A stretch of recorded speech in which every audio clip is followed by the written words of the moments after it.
Somebody call a doctor because bad medicine is back. That's Diamond Dave Damone. This is the Appleton Oak. I'm Mason Quinn. Folks, today we're getting back to Bridgerton Season 3. This is Episode 3. Had some pretty big things going down in Episode 2, but I'm excited to check back in with Will and his family to see how they're adapting to their new life. Some pretty big things going down. Leaving it for you. Is that all you have to say? Kiss me because I'm afraid it'll never happen. Big things went down at the end of the last episode. I want to see what the aftermath is. Folks, you know how hard it is to find Bridgerton stuff? Like, this isn't even close to Colin, but we're going to try to make it work. And if you guys know of some good stuff or good links, because I did find one jacket, and I'll tell you what, the site looked very sketchy, so didn't buy it. But so we went with the Temu bullshit. Nah, whatever. Let's see if it works. From Temu? No, it's Amazon. Oh, we got It's Wish Amazon. Colin Bridgerton over here. Temu Colin. We got Colin at home. Yeah, it's- We have Colin Bridgerton at home, ladies and gentlemen. that being said, let's go!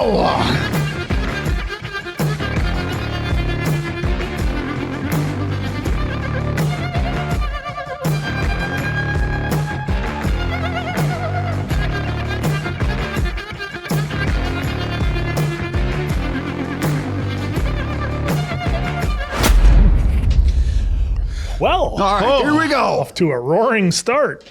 Oh, is this the walking back home after the big kiss? Contemplating life? Oh no, I think we're picking right up. See, look at his jacket. Look at his jacket and look at mine. Yeah. Garbage. I apologise for the late hour. I had to see you immediately. I've not been able to sleep, not been able to eat. I can barely speak these days. My entire thoughts consumed by Is this a dream sequence? That's what I'm thinking. our kiss. Yeah. Not that he wouldn't say this, it's just the environment, you know? The fire, the dress. Oh, dream sequence or not, I mean... It's like her writing it down in a story. That's what it felt. This feels like a novel Yeah. coming to life. Oh, is she going to be dreaming St. Colin? Oh, no. Oh, it's Oh, it's his dream! Oh, ladies and gentlemen, we were mistaken. Was it worth the glimpse of the balloon? I fell off the roof before I could even see it. Tell me one more time what precisely the Queen said to you, dearest. If the Queen has truly granted Francesca her favour, she shall have her pick of suitors. It changes everything. Who shall you dance with first, sister? Perhaps I shall go alphabetically.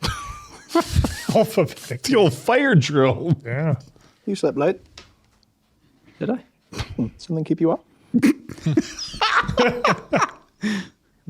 Brother, I know we are not supposed to mention it, but I thought it was quite a kindness that you did for Penelope the other week.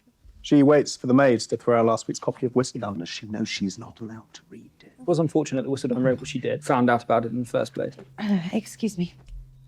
Yeah, she's still... Elle's tired of hearing She's over that. it. He's quite fortunate to have you as a friend. Very good acquaintance. Families, of course. This kid is all fucked up now, isn't he? Look at Benedict. He's like, what's with this guy? Humankind has accomplished extraordinary feats in its attempt to compete with nature.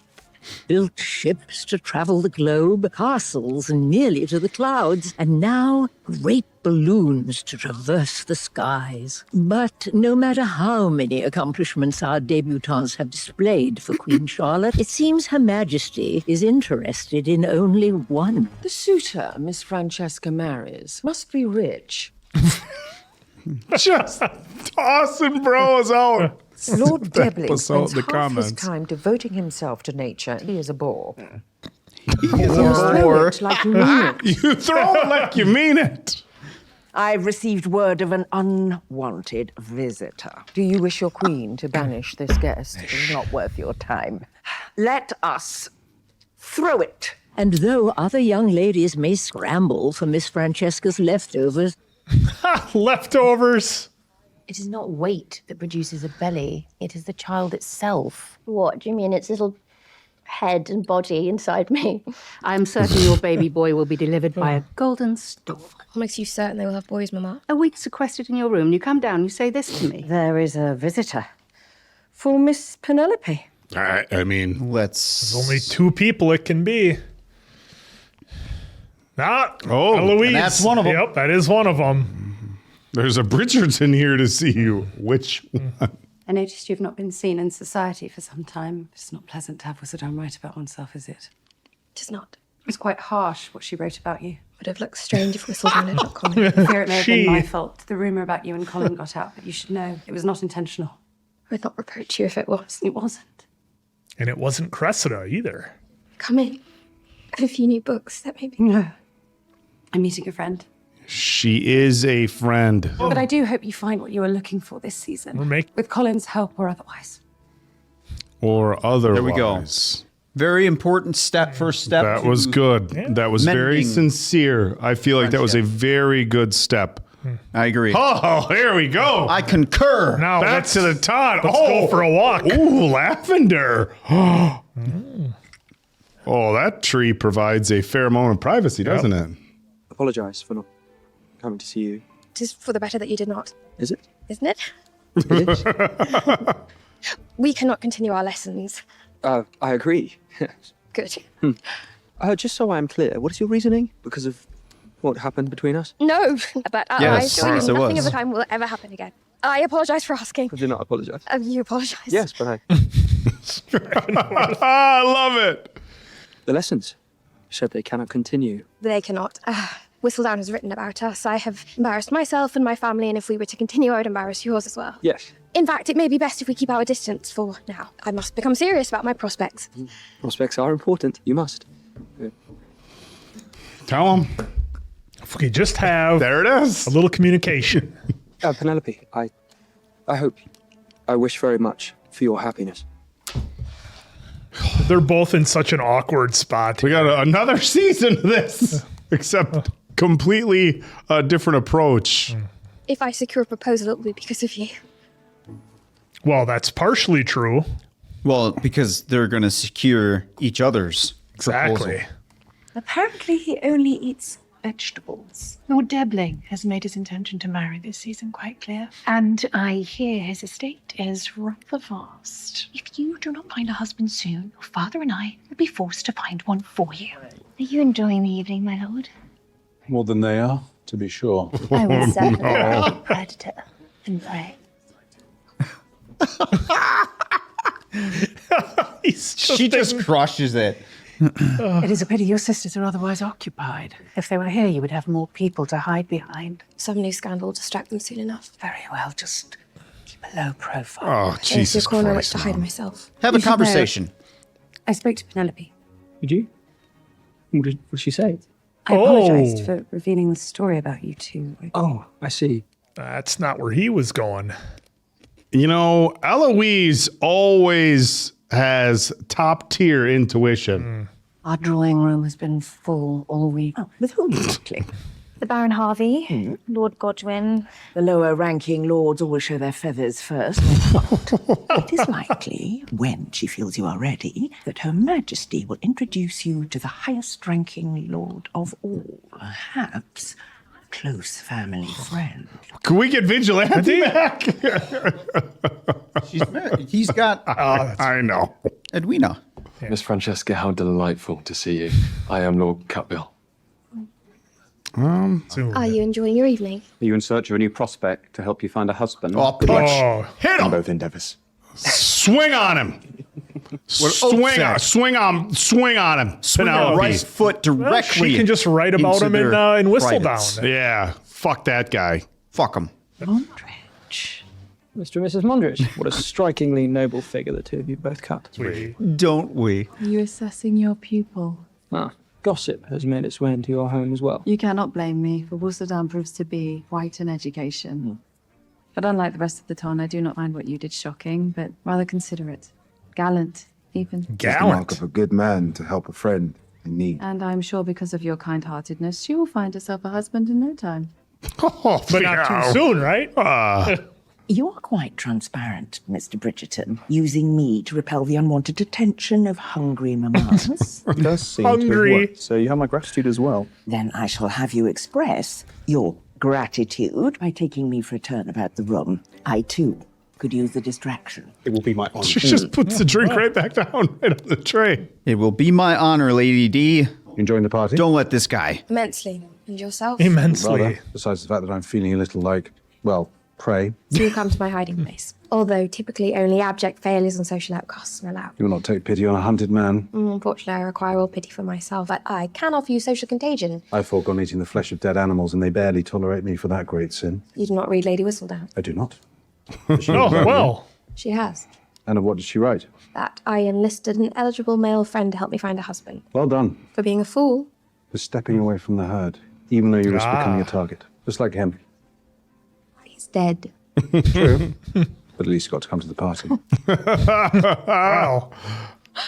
Rather dull one, if I am honest. Forgive me, I should not have said that. Do not apologize. In fact, I find your frankness immensely refreshing. Oh, we got some sparks going on here. Colin's got a lot of competition. Oh, look at her eyes. Look at her eyes. Her eyes say it all. And does this man know he is to be Look at that hair. Lord Debbling, the naturalist. It's a work of art, Quinn. So not such surprise. What the? You do not seem to care for nature or for animals, both of which are apparently his great passion. I care very dearly for animals. I love a good fur. Speaking at length with Penelope last night.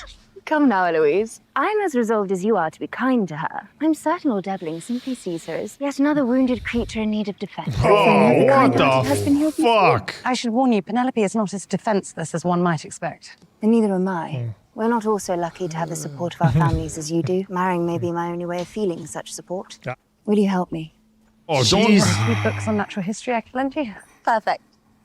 So Eloise is going to make Colin get with Penn and then set her up with our dude. Well, that's... You cannot be in earnest. It smells of, rotted egg. Do not be so ridiculous. You both wish to have a boy, yes. Boy. You might feel a little pressure in the belly.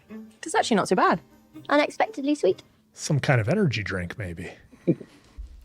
They did say about the stomach. Yep. That was quick. Your belly. Oh, I'll tell you what, guys. Hot air balloons are not my thing. It is Oh, these two guys. Where's the other one? Oh, they There he is. My favorite goofs. I believe it's called an arrow. Oh, I believe. I want that goddamn jacket. well, you're going to have to spend got some that money one. for it. This is trash. Local Tend to be modiste. nurturing for sweets so no one suspects we are speaking together. Yeah? Colin Lord Debbling has shown an interest in me. Your lessons worked. Do you feel some attachment to him? It is early. He does seem to have a strength of character. Is he going to make his move here? Oh, no, there's somebody there. Oh, Colin. it's getting hot here, folks. It's getting real hot. A word to the wise. Lord Debbling may not appreciate you calling his life's work silly looking. I do hope he wants to talk about birds and not balloons. Have you ever ballooned before? I have not. The places I favour are so remote, there will be no prospect of returning by the same means. No civilization whatsoever, really. Oh, he's an adventurer. Cressida's not about that. She can't think of anything to say. Place where my family cannot possibly find me. Do you not get on with your family? Trying to fit in with my family Okay, is there like you trying go. to force a camel through the eye of a needle. If that makes any sense. It makes perfect sense. Miss Featherington, over here. Oh, Corinne. This is going to be a three-way battle for this guy? I'm about to embark on another trip with no one but my crew. Surely you will not deny me the company while I have the pleasure of it. Of course not. Eloise, what's the name of that bird I was telling you I adore? The great auk.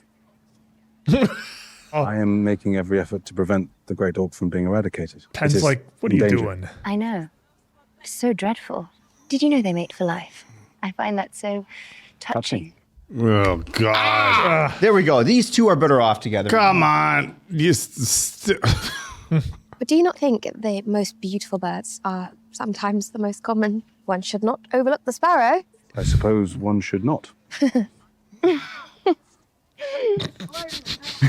God, Oh, this is awkward. I love it. She makes it so easy to dislike Cressida. I'm rooting for Cressida in this one. Well, Yeah, I mean, obviously we don't want Penelope and the Lord. no, but you want her to feel like You do love the fanciful. Is that what inspired you to take up the occupation of marriage whisperer? I'm Dumbledore. fuck off. The I'm done with all that. The diagonal stripes in that. That was interesting. I'm done with all that. Good to be back. Yeah, right. He was dropping some bars. That's because he saw Penelope talking to some other guys. Like, all right, fuck this. I need to get back in the game. Focus on me. I have just been invited out on a hunt. You were in your element, my love. I suppose I'm beginning to feel more at home in this world. Though I do miss the club. I've been in and out, but it's not the same as spending an evening there. With all these events, I actually miss spending time at home. Must we attend tonight's ball? What is the rule? We can do what we want. As I have found a more durable and lighter fabric, it should enable me to stay aloft for over 2 hours. 2 hours? You know, a sailing ship can last all the way to the Americas. And you can actually steer them. Steering or not, it seems they might make for useful vehicles to escape the eager mamas present outside. Speaking of. You were, A man? Why? Oh, because boy. a lady cannot possibly have an interest in engineering. Instant chemistry. What is the use of such a balloon, Lord Hawkins? I am sorry, but is this... I thought he insulted her. Because you all are certainly That's feeling it because there. you can't This man's fucking spot ingenuity will chemistry drive from forth practical if it progress. smacked you in the I came here to face. listen to someone who thinks differently, not to hear the familiar chorus of what cannot be done. Dude, they could not make the immediate chemistry more obvious if they Did you have another tried. comment, or...? No. Look at her. No. I'm simply excited to hear the lecture. I do Oh, so she enjoy smet- learning about the passions of others. She went right up and grabbed him. Yep. I should like you to meet I a great disagree. friend of mine. Lord Samadani has been I'm living in fucking with you. Vienna, but I asked him to come to London specifically to meet you. He is a marquis. I have heard a great deal about you. I hope I do not disappoint. Swipe whatever. He looks Little like sideburns. He looks like an F1 racer. Does he not? I dabble in F1 on the side. It's electrifying, is it not? Did not get that. Maybe whatever. I spend all the time I possibly can. In fact, I find myself quite adaptable to the natural world and all of its splendor. You, Miss Cooper. Do you? I do, as well. Back and forth. The competition's great. What about grass do you so love? Oh, it's so green. It is quite green. Is he sensing that she's trying too hard and it's like turning him off? Yeah. The other night at the ball, she was just so casual or whatever. And now she's trying too hard. Besides his untoward love for vegetables, where the kind of fortune he possesses can afford to be as singular as he wants. It reminds me of what cultures I know to be proud. Oh boy. The wind gonna take the balloon? Do you think that is normal? Uh-oh. Oh, that balloon's fucking taking off. It's rather windy. I must feel your lips upon mine. You've never looked more windswept. Is that a compliment? Jesus. I don't know what to do with my hands. Oh. Uh-oh, here we go. Oh, shit. Oh, it's gone. Oh, Here we go! Is Colin gonna go fucking airborne? Rope burn, everybody's gonna gentlemen. grab some rope and get it reattached. The queen will be impressed. Oh, she's gonna love it. Look at him. He's a man of action. Oh, Penn. nice. Is Penn really okay? I was just gonna say. Oh, is he gonna leave her? Is the Lord gonna not help? Okay, he did slide in. Okay, Look all at right. that, bro, just slid in like a boss. I know we want Colin, but that was smooth. Can we get that in slow motion? Slid in like Willie Mays. Wow, this is fantastic. Okay, so now that the winds died down, now did it's they safe. not have now you just let the heat out a little bit and they I lower got back eyes down. on you, Penelope. That was a thrilling distraction, was it not? It was a good thing no one was injured. Who says I wasn't? Oh. Oh, God. Yes! Press it on! I think I was hit by one of the ropes. Gonna make it happen. Let us find you a seat. I mean, we're supposed to pull for Cressida and him anyways, so it's okay. Oh, this is fantastic. I mean, but as of right now, it's a competition. Ooh, the Innovations Ball, Lord and Lady Hawkeye. Are you escorting me tonight? More like using you as a shield. Thank you. God damn, look at that jacket. Colin's wardrobe is something else. No, Eloise, we are well. I'm simply in my own thoughts. A man can be pensive, can he not? I'm gonna have to use that. You know, we still haven't gotten any follow up on Mama and her, looking for a new man after Queen Charlotte. Well, oh shit! It's not here. Wow! It's there. Wow! Look at this, folks. I did not know about this timing at all. Thank you.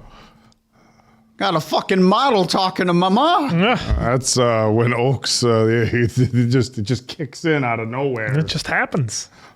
You must Candles secure a in your dance house. with Lord Holy Devlin. shit! Look at those shoulders. Sunshine. You may think me harsh, Cressida, but if you knew the ways your father is trying to put me under his thumb, he has reduced our allowance by half. We may have to wear these very dresses a second time this season. I am in awe of your heroism. Are you just as heroic on the dance floor? Wow, how forward of you. Lord Devlin, I must thank you again for saving me in my time of need. You are most welcome, Miss Cowbell. Nice. Are you well now? My ankle hurts a great deal, and I can certainly still dance on it. I'll push through. It's all right, Pen. Let that one go. Just be yourself. For you and I have the greatest thing in common. 7 brothers and sisters. 7 is quite a rare number 7. indeed. You must not get a moment's peace either. I do not. I love my family dearly, What's the but matter, it can dear? be rather lonely to be among them all at once, can it not? I believe it to be quite the opposite. In fact, I wish to have 8 children of my own, so my home will always be 8? filled with constant chatter. If you'll excuse me a moment. She's like, fuck that. 8? 8? Nope. It's a lot of Looking for your babies. other glove? Yeah. It just keeps turning up. Some cannot help being heroes. I am looking for my daughter. I remember that feeling. Mine have all since flown the nest. Oh, do they ever really? Well, a nest is just twigs and leaves. It becomes a home when your children are near, which is always, as you carry them with you wherever you go. Oh, Does this guy have this guy. prepared? You should be writing this down. You are here. Oh. So you have met my brother. Oh! Your brother. Oh! Oh! Folks! Violet Bridgerton. Lady Bridgerton, but out formally. If Marcus has just arrived in town. Oh. I was not aware you Oh. well, welcome to Mayfair, Lord Anderson. I'm quite enjoying my time here already. Oh, it's good stuff. Oh, Lady Danbury. Oh, she's not happy. Oh, not one bit. Holy shit, that was tense. That'll be a little bit. Out of all the women, Lady D's thinking. Good evening. Forgive me, I was simply... In need of some quiet. I've been in search of it all night. Perhaps we can enjoy this silence together. Interesting. I don't know what to think of it. Enjoy the silence. But she's enjoying it. Please excuse me. Yes. Oh, the look back. Oh, that wasn't just any look back, was it? No, again. We got to worry about that I statue. am surprised to see you here. After all, a ballroom is Mama's favourite hunting ground. I braved this nest of mothers and vipers to find you, and I had hoped to be able Vipers. to properly receive an introduction. Benedict Bridgerton. Oh, I know your name. It is on everyone's lips, as you and your brother were amongst the heroes of the day. I was quite impressed. Oh! Telling me you softened towards me because I simply tugged on a rope. I took you for a woman who values ideas over brute strength. Well, then you have misjudged me. I'm all for brute strength. In fact, I much prefer it to aimless talking. Lady T.V. Arnold. Lady? Lady T. You married? I was married. He died. Oh, what a shame. So sorry. That's a shame. I have had seasons to mourn, and I am in no hurry to find another husband, so you do not need to fear me plotting to ensnare you. I'm not afraid. That is a mistake. Oh, the back and forth Whoa. with these two, the zingers. This is still your establishment. Lord Garrett, it is indeed. To the upcoming hunt. I am very much looking forward to it. If you are going to be a part of society, you must know you cannot continue to run this place. Members of society do not work. Does being a part of this world not mean freedom to do what I like? Everything has limits. If you shoot as well as you pour, I do hope to see you on the hunt. Ooh, limits. Interesting. I feel like that's going to come back later. Yeah, I mean, why else would they just drop there's that? part of Will's old life he's going to have to let go of. Yeah, he's... Wherever did you find such courage? We're still talking about it. Courage is within us all. As long as we are honest with ourselves. Ooh, got the heartbeat. It is possible to do anything. Honest with ourselves about our feelings. Wow, well, funny you should mention that right now. I love, dude. Did you see that? She's in the middle. Colin, the dude. That was a great shot with that heartbeat. It's all right there. Penelope, choices. This guy or this guy? Any more encounters with wayward balloons? Not at present. If you'll excuse me, I'm fetching Miss Cowper a lemonade. Lord Deadling. Oh! I am afraid I have not been honest with you. Pardon me? But grass. I do not love it. I do not hate it, but I much prefer being indoors. The person I was earlier today, I was pretending to be someone I am not, and I do not wish to do that anymore. The person that I am, I'm someone who enjoys society and gossip, even if I do occasionally hide at a soiree. I'm someone who enjoys a good book more than exploring the natural world, someone who does enjoy watching birds, but specifically from the windowsill, and someone who is over-explaining themselves at the moment. Interesting how there's no music in the background. She's just has a moment. How many yous are there exactly? Well, there's at least one more. Does not bother you that I do not wish to spend my time exploring the wilds of nature. Heavens, no. If any of it talked about nature, my dinner party invitations would cease altogether. I do not wish to court someone exactly like myself. I was want just to be gonna with say, someone who he knows wants who some they things are to and himself. embraces their own Yeah. peculiarity. Yep. As I do, as I believe you do as well. But it's too bad it's not going to work out for you two. No, So, that just move worked. on. And that just... He just handed her crusted as lemonade. Yep. Oh, shit. He's Wait, well, they gotta zoom back in. in the game with They him. gotta zoom in on Cressida. Oh no! Oh, are we supposed to feel a little bad for her now? I do. Yeah, after everything her mom's been telling her. He should return at any moment. Perhaps it is for the best. A diet of vegetables does not suit you. As you consider suitable matches for Francesca, what do you hope she finds? Wish for Francesca the same thing I wanted for myself. For Anthony, for Daphne. Passion, excitement, a love that is thrilling. But I thought you believed the best foundation for great love was friendship. Indeed, I do. It is how your father and I began. But it is rare to begin as friends and for both parties to then feel more. And how did you and father know it was reciprocated? Mama just explained the friend zone. Because he gathered the courage to ask. Oh shit! Well, Colin. And it just Mama- clicked for Yep. Mom. Mama. Francesca finds it. She is brave enough to ask the question. Yeah, okay. Deflecting. Mm-hmm.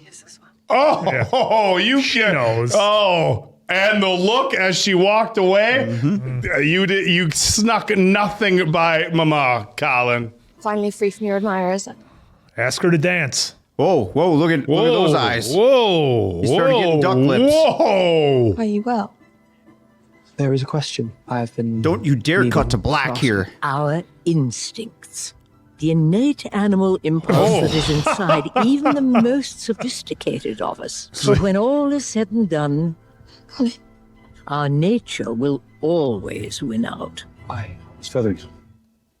Oh, fuck me running. Those who hesitate.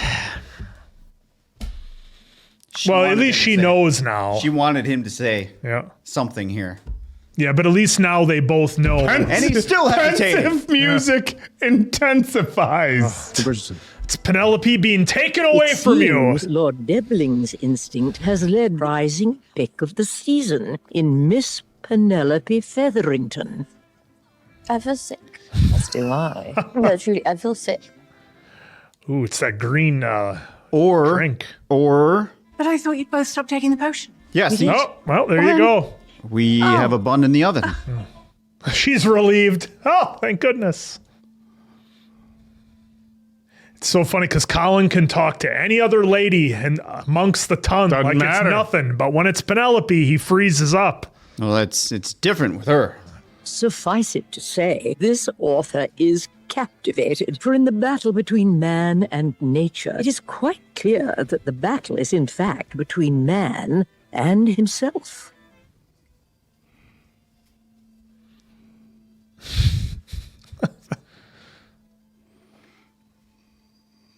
Oh, I thought they were going to maybe show Penelope give one last look folks. This was a top tier episode. This is good. Top tier. This one was. This was good. Well, I mean, so now this is the romance that you want now, right, Oak? The Lord and Penelope? That's the one you want? Just slow down a minute here. We have 8 episodes. And the writing, folks, they're doing such a good job with this because I think it was very clear in season 1, like, okay, you're rooting for Daphne and the Duke the whole time. Season 2, it didn't take a genius to figure out who our couple was going to be, right? Tudor and Kate, of course. And here, like, yes, you're thinking Colin and Penelope, of course, but at the same time, like, Penelope's so unsure of Colin's intentions that she's still doing her own thing, and you want her, like, I just want a W for Penelope. Yeah, right? but if things go too well, he's going to propose to her. These people are proposing like after a week. Colin needs to get off the bench and move, otherwise it is done. This guy, it is done. Haven't you guys been watching this show? How haven't quickly you things been move watching? along? You're gonna ask us, haven't we been watching How the show? long was it? Haven't you been watching How the show? long was it before Edwina and Anthony were engaged? Would they hang out for like a week? Guy, look. Wow. There's 8 episodes. Just relax a little bit. It got broke off. It was very messy. They can't. He could propose, right? And then something happens. Oh, he's going to. It breaks up. And then, we got Colin back in the game. I think you're on the right track, Diamond Dave. I think that's what's going to happen. I think the Lord Debling is going to propose to Penelope. I think in the next episode, I think is when it's going to happen because things move fast in this world. And Mama told Colin, Bridgerton told Colin exactly the way things work out. You have to have the courage to do it. Sometimes the two friendships don't always see it the same way. And it's like these two, after they had the conversation, being Penelope and Colin, where Colin said almost nothing and just gave the look, that at least told Penelope, hey, I am super into you and I would like to take this further. How do we maneuver those waters after everything we've been through? At least Penelope now knows. So that's good. Look. Does she? Go back to the shot where the Iceman there, Colin, was locking up on Penelope and didn't even know what to say to her before the Lord came in and swept her away. She got the vibe. You could tell on her face. She did. She knew something. She wanted him to say that. Oh, you paused right there. You get that look. That is the look. That is not a look. That is the look. And look, she just needed him to come right out and say it, and he couldn't. And here you have Mr. Confident, the hero, saved the hot air balloon. The hero went and grabbed a rope. Yeah. I mean, look, he's been all over. He's got a million women just fighting to be the bride, and he just gets nervous around Penelope, and it was I think. Well, he's nervous around her now that he has these new feelings. Before, it was like, hey, buddy, you're just my friend. We can hang out and talk about whatever. A kiss can change a lot. And look, sometimes it's just a matter of seeing somebody that you might be interested in with somebody else. That can trigger some feelings. That can trigger some feelings. Big time, especially in this world. In any world, impulsive after that. In any world, like look, we've all been there where you're dating somebody. You break up with them because you don't feel it's right. It's right. And the second you see them with somebody else, you're like, all right, hold the fuck on. What's going on here?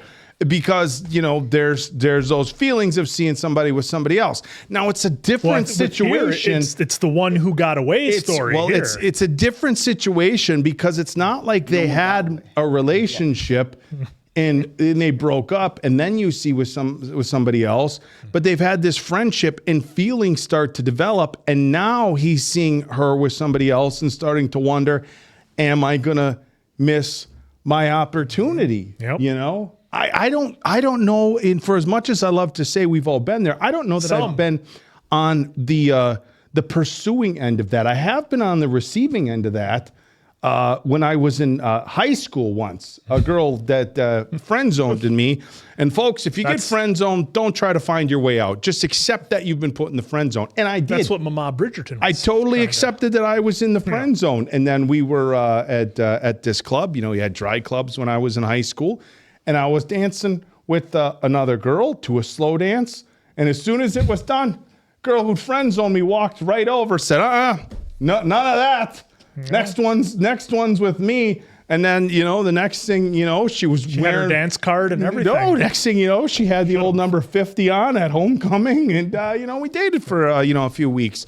And so basically, folks, what I'm saying is that sometimes when you see somebody with somebody else, that's the trigger. That's the trigger. And it takes that to really, you know, to really he get those feelings to find their way to the surface. Well, and even it's more than the feelings though too, because we have to remember they just had this whole scandal between Colin and Penelope in Lady Whistledown, which Penelope had to write about because, you know, the word was out. So it's more than just he's like intimidated a little bit or shy or can't find the right words, whatever you want to say around Penelope, because he's like, okay, now how do I navigate this after what we just went through a couple of days ago, however long it was? Now am I going to come out and in front of everybody start dancing with her and courting her and everything else? So I mean, that's a part that we need to consider as well, that Colin's trying to figure out how to work around all that. Diamond Dave, can we get a rewind to that slide in by the hot air balloon? Because that was majestic. That was pretty epic. And I'm wondering if it's somewhere on IMDb or somewhere. It's right about here. If there's information on how many times they had to shoot this particular scene to get this right. Look at the guy's being heroes over here. Okay, he's about to get it. Hold on, I'm getting it. No, all right, here we go. Already in. All right, here we go. Here comes there the slide she is. In. It's at 24:02 we're at, folks. 01. We're going and almost there. There's the rope and there's the slide in. Boom. I'd say that's perfect form. Perfect baseball. It's not as good as what movie was that we were watching where he came down on the horse and he jumped off in the rain? It was another period. It wasn't piece Pride like and Prejudice. It was a Sense and Sensibility. Yeah, that one was. He came down with his sideburns and his fake tan off the horse. That was. I don't know, man. This one was pretty epic. He came sliding in at just the right moment. Just waiting for him to put a boot up and covered her as well. I mean, it wasn't just the slide in, but it was the immediate shield he was able. Look at that. Slides in, arm over, full protection mode.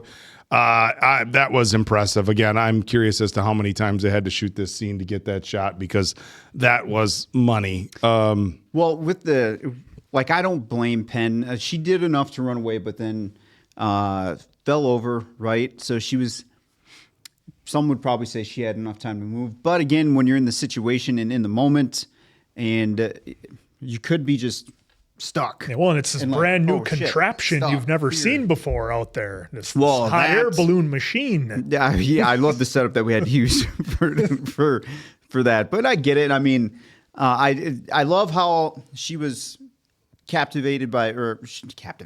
She was stuck with fear. And then, as you were just bringing up so nicely here, with the baseball slide in with the old arm and cover. Brilliant. Yep. That is a move right there, ladies. What a way to get gentlemen. that going. At first, I wasn't sure. I thought it was just going to be like a quick moment for Colin to show off a little bit for Penelope and whoever else may be around. But it actually turned into more with adding Penelope in a dangerous situation. And then, boom, I was not expecting him to come and do this, Lord Devlin. Yeah, because the way they showed him before, he was like running away. He was pulling can't save them all. Got to get out of here. Pulling a what? He was pulling a can't save them all. Oh, I thought he said pulling an us. I was going to say, you speak for yourself over there, Mr. Can't Save Them All. Can't save them all. It's a hot air balloon, folks. Can't save them all. I was wondering if he was going to come in and try to push the balloon back, but no. I thought you'll slide in and then put a leg up. Imagine that kind of competition. Colin pulling, Lord Deb is over there just trying to just push. hulking it back. Oh. That would have been something.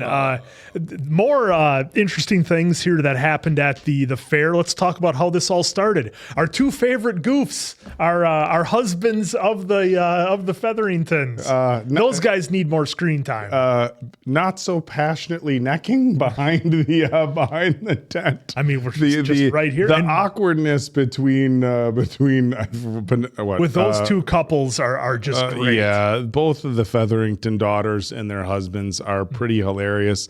This guy with the dark hair, though, he's with Prudence. Prudence, he's hilarious. My ensemble is it all right? just and here's the thing: is like in this show, they gave us real passion with both Daphne and the Duke, and of course, we saw real passion with Tudor and Kate, but everybody before that. And so there's been a lot of, we've had a lot of intimacy here, of course, in Queen Charlotte. We had Lady Danbury and Violet's father. I mean, so there's been a lot of very well portrayed passion and intimacy. So to have this young goofy couple and they don't know how babies are made. They're just very awkward, hecking behind the tent. It was funny, but on the what's a nice contrast though, right? Because we're so serious for the most part with the prior relationships that you just mentioned.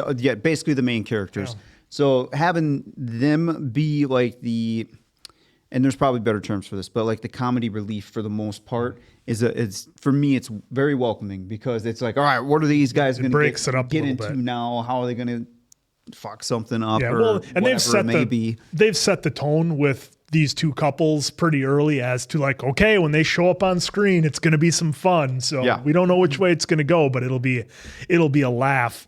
Speaking of other on the characters, inside of the tent, however, there was other things happening with our brother with Benedict. Yeah. Oh, Benedict and the what was her title? I forget. She said it in Lady the stairwell. T. Yeah, I just call her Lady T. Yeah, she said it in the stairwell, but Lady Tilly. Tilly, that's right. She was at first. Benedict's oh, I thought you preferred intellect, and she's no, I like brute strength when it calls for it. And I think again, somebody who's and we see this with some of the, I guess, more mature ladies, I guess you'd say, in Bridgerton, where they're not afraid to throw some zingers back and forth. I mean, outside of Eloise and maybe Daffers a little bit. Steamy. Yeah, the zingers haven't always, been going both ways. With this relationship, it has been, and this will be a fun one to see. As far as I think you had the concern, Oak, as to whether that's somebody Mama would see as a good fit for Benedict. Remember, she just wants happiness. I think it's going to be up to him and what they eventually want. Because, look, he's an artist, so maybe he wants to go, travel, see all these exotic places, and continue on with his art.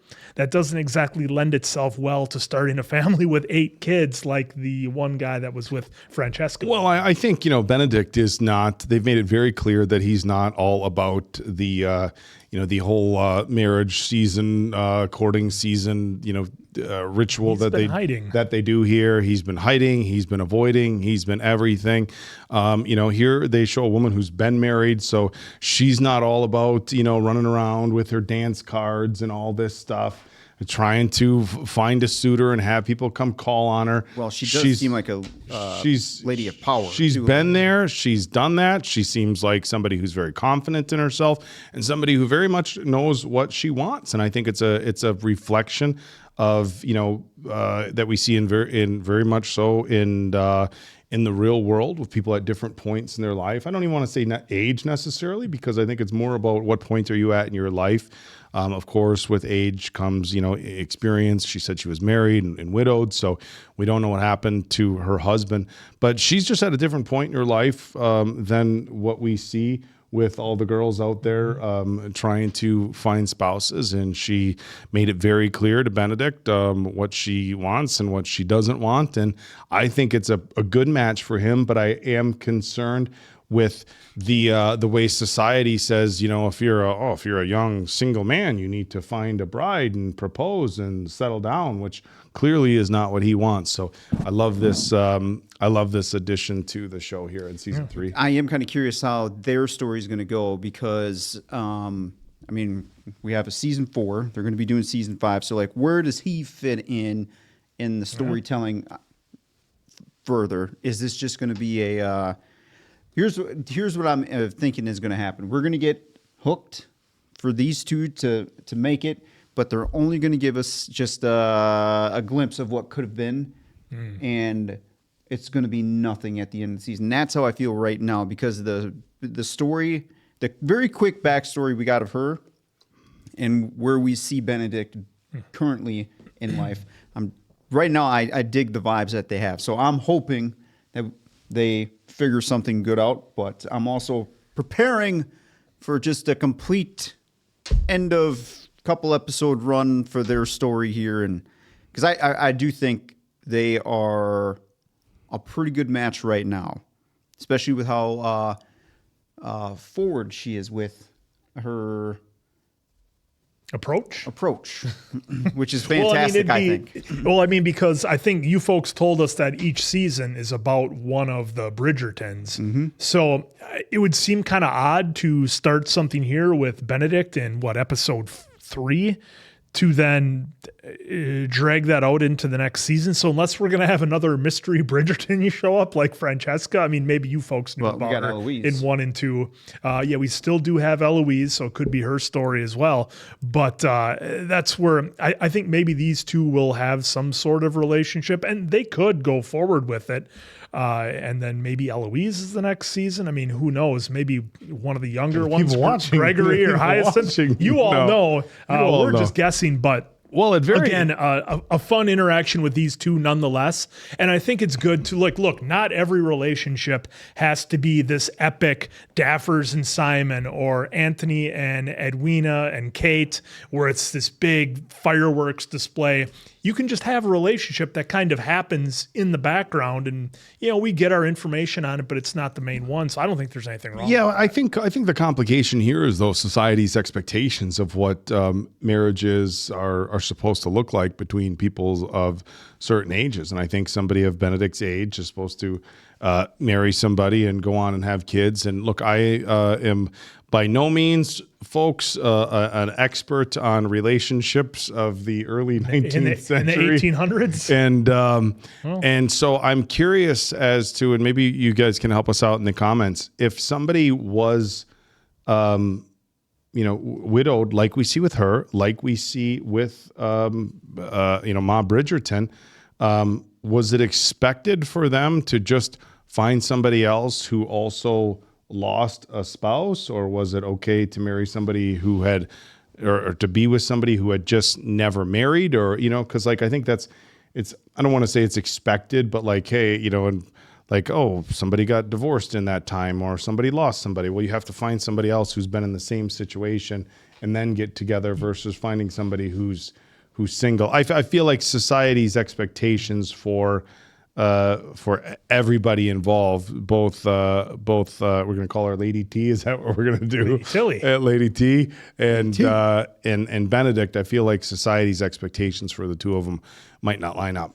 Well, and again, it kind of depends, right? Because if the family's in this situation where if the for lack of a better term, if the man of the house passes away, the lady needs to either have a relative, or the youngest son has to be born so that he can then take over. If they don't have the son, that was the issue that the Featheringtons are worried about, because she needs an heir to take over now that cousin Jack is out of the picture. So, to answer your question slightly, I think it depends on what the family circumstances. But like with the Bridgertons, as far as I can see, they're all fine. Daffers has a couple of kids, and so with Benedict, I don't think there's really a whole lot of pressure on him to have a big family, not as much, because it's already kind of taken care of. Speaking of the Featheringtons, looks like somebody's got some pregnancy sickness going on. It seemed like that. That's what Lady Featherington seemed awfully happy about that with that announcement. And her reaction was like, oh, good, finally. It wasn't, anything beyond that. So that was kind of fun the way she played it. But for me, the story we need more of, and it's only episode 3, is Cressida and her mom. I got to learn more about that because, look, they introduced Cressida as kind of like the fun, Mean Girls type character. And now we're learning more about her, especially in the previous episode. So now I want to see kind of what makes her tick. What's her situation? I guarantee that she's going to have an arc of some sort where I think we'll probably come around to liking her. But I really want to learn more about their whole situation. We saw the pressure that her mom puts on her. So again, more to flesh out there. Well, with shout out to the actress that plays Cressida here. We'll have to look it up because she's. I get why they didn't feature so much of her in season 1 and season 2. This season, obviously, it's primo for her storyline in order to just take off. So, again, I do like evil Cressida, but I also say that in just because the character helps put certain situations that she's been in into a higher gear, which makes it more entertaining. But now, as far as like getting more understanding of the character Cressida itself, there is some underlying tones here with Mama, Dad, that we haven't fully gotten yet. We're just starting to see tiny little snippets here and there, especially with that line that Mama gave, oh, your dad's just cutting us off, or dropped Half. 50% or whatever. Allowance got cut in half. Might have to wear the same dress twice. Yeah, I know, shame.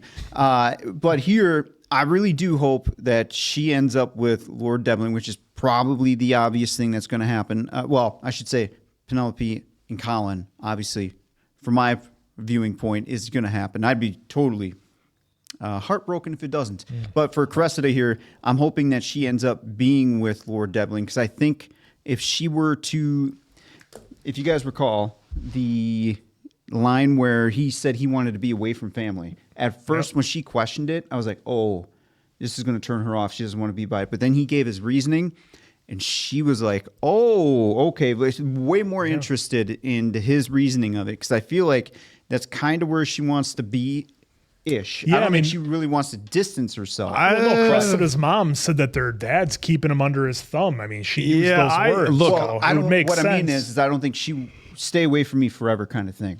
Distance, yes. Yeah, just it would make sense that Cressida and Lord Devlin would go live their own life. I feel like maybe they're setting us up for like Cressida herself isn't she's not a bad person. It's just the pressures from her mom to behave in a certain manner. And now we learned that there's also pressure from dad. And look, maybe the pressure from dad is what's causing mom to be like, oh, you need to get married. You need this. Otherwise I'll pick one for you. Yeah, and the thing is that look, if she marries somebody with a sizable estate and something happens to dad, well, then mom's taken care of because the daughter married well. It's based just like fucking Titanic with Rose, and you know what? I'm gonna get too worked up. In any regard, I feel like that's maybe the direction that they're going. Is like we've kind of looked at Cressida in the first 2 seasons as being somebody who Diamond Dave nailed it. She's been absolutely crushing the role, but she's somebody who's easy to dislike. But I think they're kind of peeling back the layers a little bit. Well, she was very one-dimensional. Very one-dimensional, so and now I think we're definitely learning more about her, and maybe by the end of this season we have some sympathy for her, and maybe we're rooting for her. But it was interesting when she was talking about how much she loves the birds and nature and stuff like that. It's like because when it started off, like Eloise was having to kind of carry her a little bit, and then she jumped into it and got into it. Jessica is the actress name. Madsen. What else is Jessica? She's been crushing I it for don't. sure. The other recognize thing, her from while you're looking that up, the other one we got to touch on is Will and his new life, adjusting to things. He was in his club. The guy's like, hey, yes, you have the freedom to do what you want, but everything has limits. You can't be at your new level and also be down here working and pouring drinks and everything else. So that's going to be an interesting balance for Will. I think it's going to be like, look, I don't expect anything, bad or scandalous to happen with it. I just think it'll be Will and his wife will kind of have to come to an acceptance of where they are in life now. And yeah, maybe certain things will have to kind of take a back seat, or maybe he can find a way to still have this type of experience. Maybe they throw a couple of balls at their place or something like that. And Will gets to have that feeling of entertaining and being around everybody and opening up his house to people. Well, yeah, it is interesting for that outside pressure that some folks are trying to tell them, like it was Benedict, right, who kind of opened his eyes a little bit more. Yep. But now we're getting the contrast now of other people's. people. You can't be working. You can't have a job if you're going to be in society. But for somebody that's all they've known their whole life is work. I mean, yeah, you put them up in a beautiful estate, and they've got money now and titles, but somebody's work ethic that they've developed over their entire life, it's not something that just goes away for a lot of people. Can't just turn it off. And look, some people, it's like, some people, they win the lottery. It's like, see ya, it's like the throw the papers in the air meme and walk out. And some people find hobbies to keep them busy and continue to work and, find things to invest in. He said he misses the club. He probably misses the environment and misses the camaraderie there. It's like, we always see a bunch of guys in there talking and socializing and stuff like that. And maybe he just, misses that. But it definitely, highlighted, the shift in his lifestyle that he's looking at now with the new title.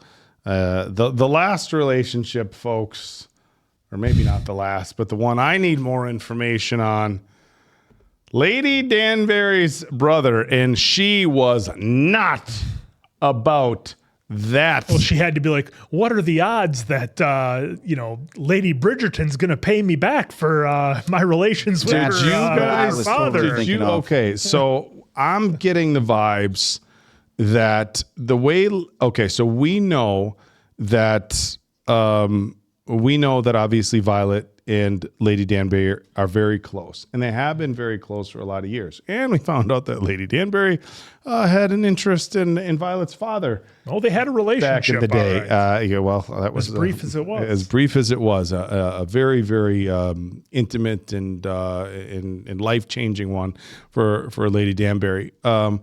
So I'm wondering if she's going the route of, is her brother? I mean, look, he's, the super handsome guy, well-dressed, knows every right thing to say. Is her brother a little bit of a playboy? And she's worried that, Violet said she's ready to get, back out there and look for love. And maybe she's worried her brother's a little bit of a playboy. Like, hey, he's leaving in a few days. He's going to be gone. She did mention that. And she doesn't want him getting involved. But look, hey, if Violet's, love could make him stay. If Violet's like, hey, we're all adults here, folks. If Violet's just looking to have a little bit of fun, although I think they looked at it a little bit different back in those days. But what sort of vibe did you guys get from Lady Danbury? Because clearly, at least I thought she was not about it. No, I agree. Like, Lady Danbury at the end gave the look of like there was an oh shit moment. Like, I think you're right. Brother's in town. She doesn't want the relationship happening. Mama has made it known to Lady D that my garden is ready. However she put bloom. that. It's blooming. It's Things blooming. are blooming, folks. She's been experiencing these feelings, emotions, sensations, to Lady D. And now she just said sensation. Well, she did. And I think Lady D didn't forget about that. And like you were saying, Oak, I don't know. I'm curious to get a little bit more background because he seems like a well-mannered man on the surface. Too well-mannered. Too well-mannered. Might say. So sometimes that's not always a good thing. But Lady D making that face at the end was just like, You got me intrigued. Let's see some more. Yeah, I mean, I'm not sure if she's, worried about her brother being some kind of playboy or something like that. I just think it's interesting that she picked up on the instant chemistry between those two.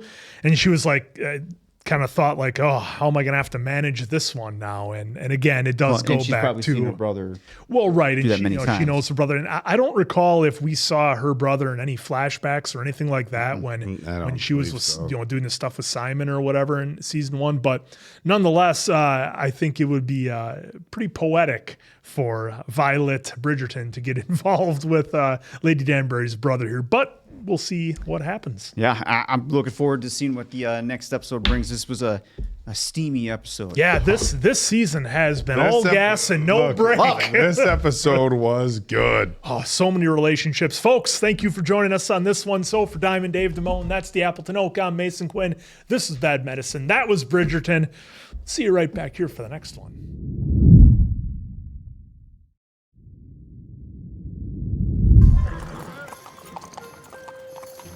Dearest reader. Well, we never start off with dearest reader. Wow. Move more slowly. I must not rush as I am with child. I do not know that for certain. I threw up all night. Is pregnancy sickness not associated with the morning? Look, Sister has a corner. Thank you. What is it? She thinks she used a potion. Well, you know what she did? She is Harsh. calling Bridgerton's help. Many people would do much worse to be connected to the Bridgertons. My other daughters just happened to drop by and they wish to say good day. Good day. Good day. Now scram. So often, my Penelope is sat at that window reading, and now here she is in the room, and we have you to thank for that. Is there a reason you like that window so much? I suppose I mostly just enjoy the view, but I have grown rather tired of it, and I'm very glad to be here with you. What about that look you gave Colin in episode 3? Colin's not here right now. Just relax. I suppose. Let's relax a little bit. I'm just trying to avoid complications. Yes, Mason Quinn wants to get just to the finish line in a straight line, ladies and gentlemen. Captain Mission focused over here. Well, I mean, Call on Francesca this morning. Can I count on your presence? Well, if I am there, I will surely eat all of the biscuits and leave none for the Marquis. At last night's ball, Here when we you were go. asking about friendship and whether it can blossom into love, is there something you wished to discuss with me? Not yet, Mom. Tell Mom the truth. That is kind of you, Mother. But it was purely a speculative question. Lying to your own mother. Sure. Very well. See how Colin handles it versus Tudor? Way different than Anthony. Tudor, Mom, get the hell out of here, you know? Yep. Colin, Well, just he's the Viscount. under a lot of pressure. I pick on Tudor, folks. Dearest, Here gentle we go. reader, a question. Rita. What is the primary force that guides us along our paths? You are my solicitor, although whether you remain so depends on what you say next. I shall return when things in. My solicitor. Get out of here with your bookwork. I have come to call on you. Mr. Bridgerton, I do not wish to be called on. Oh, well. Here we are. Well, I told you things progress quickly in this world. Wow, those two were like magnets. It was bound to happen. To what do we owe the pleasure of your return? I am accustomed to the staff at my country estate being my only company. It is that very lack of society that has brought me back, not to mention the lack of ladies. Well, then all shall work out perfectly. I am occupied a good while, and thus you are free to meet with as many ladies as you might like. Except one. Every choice may feel like agony. Agony. After their meeting at the Hawkins ball, it seems the Queen's sparkler, Miss Francesca Bridgerton, may indeed be poised to become Look the at him new try to read. Marquis Samadani. She lavishes you with praise, Your Majesty. Brimsley. You can read from all the way I was back just there. going to say, With much practice, anything is possible. That I am pleased we are so well practiced in hosting the most exquisite gatherings. We shall arrange one promptly. A celebration of our good standing. See how fine that A print chance, was? perhaps, to secure our match for Miss Francesca? Step another pace backwards. 5 paces. The season is still early and oft has the Season mind is early, Mason Quinn. I don't think it is. Our cook has spoken with Lord Samadani's kitchen. This should be exactly to his standard. I hope we have not put our cook to too much trouble for nothing. Lord Samadani may not choose to call upon you. There is a caller here. Yes, bring him in. Oh, it's not who you think it is. There it is. Yep. Our friend from the garden. quiet time.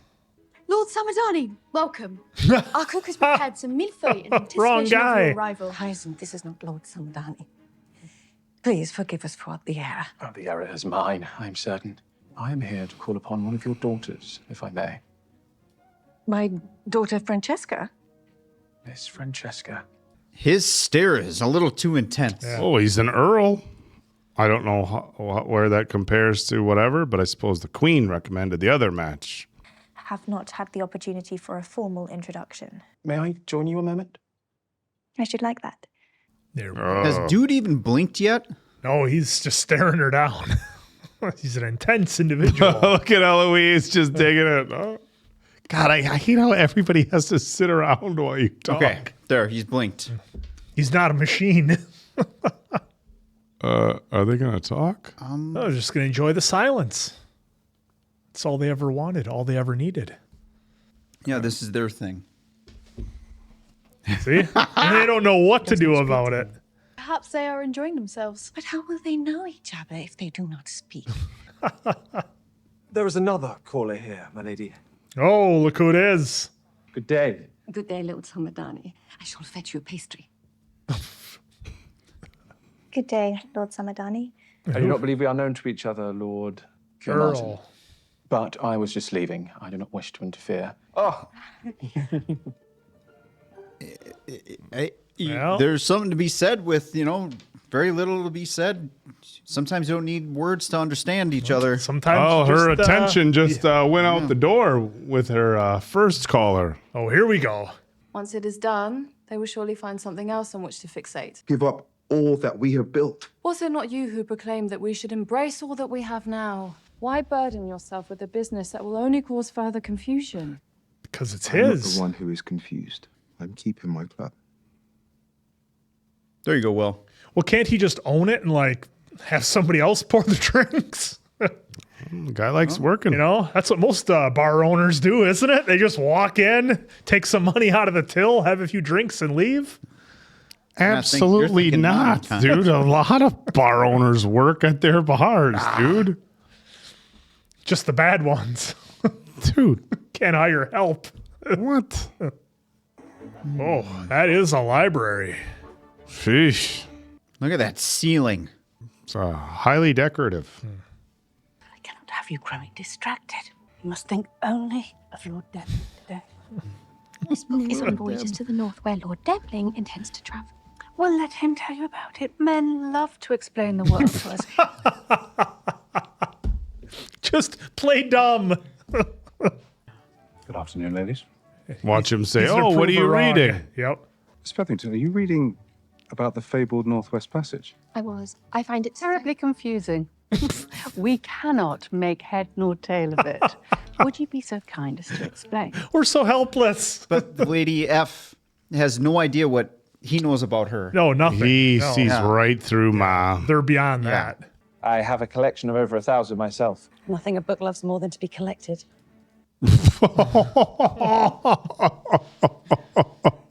Eloise. Book loves more than to Colin be to be able to collected. control himself here. I do not know that anyone in this entire library has in fact read a book through to the end. The tragedy of a spinster whose father is now promising to marry her to one of his aged friends. Ooh. Sounds like German literature. She's not joking at all. Perhaps you might grace us tomorrow night with your presence if you are not busy fending off admirers. This guy's delivery. I could use a little revelry myself. Oh, see? When he's in the room, her eyes. Yep, that's where they go. Go the other way. Miss Featherington? Oh, he called it out. Taking in all the books. What is it you prefer to read? Colin. Time and time again, just stories of love. Love. Does that make me sound terribly vapid? Miss Featherington, I'm happy to learn that you have a passion. We are alike in that way. Are there any novels in which the man goes travelling for a very long time and his wife is happy to stay behind tending the estate I suppose that would not be a book with much sentiment, would it? Not necessarily. But if the wife did have her own interests in life, then perhaps they could both be very happy. A practical match, but a happy one. Oh, practical match. Now you're talking. Always the romantic, aren't you? Fictional gentleman, ask for the young lady's hand. Oh, shit. Did I not call it, folks? And if her mother gave her blessing, do you think she would say yes? Oh. The Quinstinks were on point last episode. Oh, God. Fuck off with it, dude. Drink it in, man. There's no... I told you he was going to propose. Wow, you're a real shocker there. I said it was going to happen in the next episode. You told me to calm down because it was only episode 3. The case. No, you calm down as far as... Oh, well, Colin's living the bachelor life. Folks, we got 8 episodes. Right? Either way. It's just not the same, is it, Colin? It's not filling that hole in your heart. Nope. Oh, he's distracted. Yep, he wants love, not lust. Are you quite well? You appear... I'm afraid my enthusiasm is elsewhere this evening. So you would prefer to watch? You have already paid. Colin, you are a complicated fella. Well, he's working up to it. It's just totally preoccupied. Guy's got the confidence to pull down a hot air balloon single-handedly, but can't ask for Penelope's hand. There's Lord Kilmartin. Do you know... Are you interested in him? Good day, Lord Kilmartin. Francesca. You left quite abruptly the other morning. You had another caller. I hoped I might see you at the opening of Lord Fuller's collection yesterday. No, I do not often attend society events unless I'm required to by the rules of good manners. Sounds like he'd be a fit for Eloise. Stopping to speak with us just to be polite. Believe you stopped. Me? That is true. Look at Mama back there. Enjoyable music. If I'm being honest, no. The pace is too fickle. I was just going to say, she has a... Yep. Remember her with music? Yep. This would be far sweeter if it were played in 3/4 so one could, in fact, feel the music. That is helpful. If you'll excuse me. Oh. The connection with her and music is... You just fucking To answer your question, no. I'm not interested in him. See? If they blow it with the tunes. I thought he was going to go ask that guy, sir, could you slow it down and do this? I need some more to develop there. Here we go. Look at her dress. Is Dad going to bring in one of his friends and be like, this is who you're going to marry? Gonna see a Nigel again? It is calling hour, Miss Bridgerton. And I should like to call on Miss Cowper a moment. It's the calling hour? Calling hour. Yeah, it's kind of like what the Bridgerton, what they've been showing us with when the they do it Bridgertons. they have it in the mornings. Yeah. I came to see that you are well. You did not seem yourself yesterday. I do not believe I've ever had a friend call to the house before. Truly? I cannot blame anyone. You're all right. Certainly you were not clearing. Oh, here comes the Lord. Miss Bridgerton, if I may speak to my daughter. This guy looks like an asshole. But we have to reserve our judgment until... No, I'm not reserving any. Not to be seen with that. No, there's our answer. Yeah. Whoa. It's going to keep her locked in the house? Asshole. Now, we're getting a little bit more and more of Dad's insight to her family life. 2/3 of the lords have closed their accounts. Cannot afford to bring an outside bartender in until I solve this problem. Okay, well, there you go. Perhaps a new decorator or a cook. I'm sure the answers will come to you. On my grand tour, I encountered this Greek girl in the Balkans. My bear leader looked the other way while we became acquainted for 6 months straight, all over the peninsula. Oh, she sounds like the young woman who made my time in the French Quarter worth the length of the voyage. Much to offer upstairs. And I do not mean her mind. Gentleman must keep some things to himself. Oh, come now. I do not see a gentleman amongst us. I concur with you there. But it is tiring, is it not? The necessity imposed on us to remain cavalier about the one thing in life that holds genuine meaning. Do you not find it lonely? These guys, they're not ready for your level of intellect, Colin. Well, at some point, some of us reach that. Some of us do. Some. Then we go sleep on our tiny bed. Got my twin over here. I mean, look how short it is. It's like a full-size bed. His legs were hanging off. It's just short. He was at an angle. That's, well, that should be...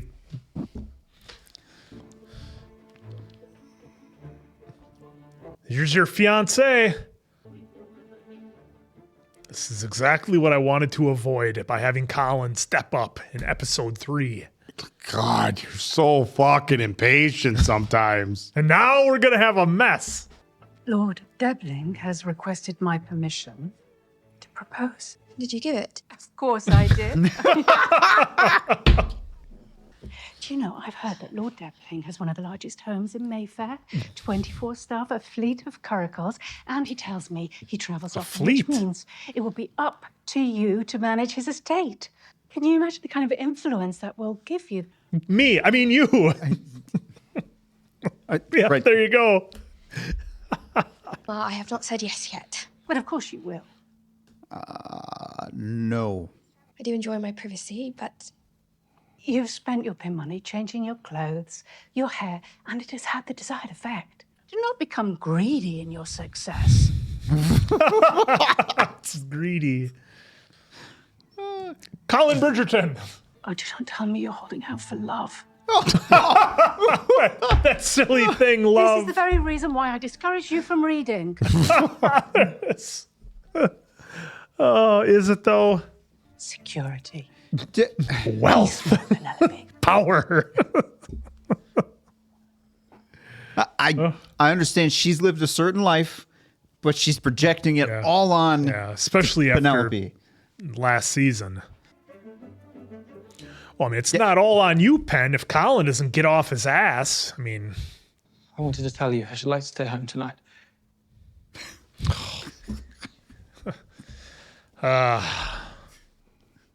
Mama does You not do like it. Look well. Was it you I heard lumbering in the hallway late last night? I am hungover. Easy, Colin. Easy. That's Anthony coming through there. You have always been one of my most sensitive children, always aware of what others need, always trying to be helpful or offering a joke to lighten the mood. You so rarely put yourself first. I am proud of your sensitivity. But living to please others, I imagine it can be wearying at times, perhaps. So I do not blame you for putting on armor. But you must be careful that the armor does not rust and set so that you might never be able to take it off. Oh, Mama, with the knowledge. My head is bottle weary. Forgive me for lashing out. I should simply like to rest this evening. It is only a shame. Because? That you might miss the fruits of your labors. I hear Penelope may be getting a proposal. Now he's gonna go. He's got to stop it. Oh, shit. Here we go. You snooze, you lose. She knows what's going on. You have to stop this proposal. She basically told him that. Don't worry, Mom. I'll see you in an hour. Just taking separate horses, carriages. Lady Bridgerton is so good at telling a story with her face. Let's get scandalous. Yeah. Oh, we got some Black Swan. Some ballet. She's got a mirror in her head. Is that a mirror or is it just see-through with No, it was something spinning. Look at that. Wow. It's a diorama. It looks like there's a candle going in there. There's a lot going on in there. It's moving around. Yeah, I don't know how that's happening. Just shut your mind off. Don't even try to think. Yeah, just go with it. Beat it, F1. She's got her eyes out for somebody else. Get out of here, Alex Albon. He's just F1 from Kind of looks like him, yeah. It reminds me of the guy from... For our Drive to acronyms, Survive. Formula One Racing. I know some people Yeah. are confused at two-door. I started watching this Formula One show Mason Quinn got me on to, and he kind of, with Ricardo from season 1. Yeah, Danny Rick. Yeah. I don't know. Looks like an F1 driver, folks. And I mean that in the best way possible. Oh, Lady Danbury looks moved. Yeah. Everybody looks They all look moved. very everyone looks. Guess they weren't concerned with F1 as much as we were. Not at all. Have you come to steal away my daughter for a dance, Lord Debbling? I do believe she has at least one spot left on her dance card. Many, in fact. In that case, may I have the honor of taking one of your spots? This guy's such a gentleman. Bad that the queen never gets to dance. Oh, Colin's going to show up all hungover, bursting through the door, expressing his love for Penelope. Are you enjoying your evening? Oh, very much. In the countryside, one can walk, can look at trees, and lounge about one's house. Enlighten me, how ever does one pass the time? That's what her father did. I'm afraid most of us spend our time meddling in the lives of our young people. At least that is my and your sister's favorite pastime. My sister likes to meddle. Well, in truth, that word does not do her justice. She molds society to her will, and she is rather good at it. You do not know that about her? Becoming reacquainted. Oh. My daughter, Francesca. Though I am not certain she has yet found that spark. Sometimes a fire is slow to burn. My own marriage was not a love match, and admittedly not very passionate in the beginning. But I became very fond of her. We were happy until the day she died. I am so sorry for Try not to smile. Jeez. Maybe there is hope then. I myself had a love match. See, look, Here we go. Now we're going to trade war stories here. Oh. My deepest sympathies. That was quite the look there. They both have gone through it. Oh. You had the chance to experience a love match. That is something I myself have not given up on finding in my second act. Oh, whoa. Oh, the excitement on her face bursting. Second act. Even Lady Whistledown could not disagree with the brilliance of my man. Brilliance. It has opened the door to a friendlier alliance between the gossiper and the crown. She's got swans in her hair. I did not want to miss another ball, but I also was not looking forward to coming here alone. Your husband should be here with you. Mr. Mondrich seems to be having a difficult time relinquishing our old life. No matter how hard I tug at him, he's quite attached to his bar.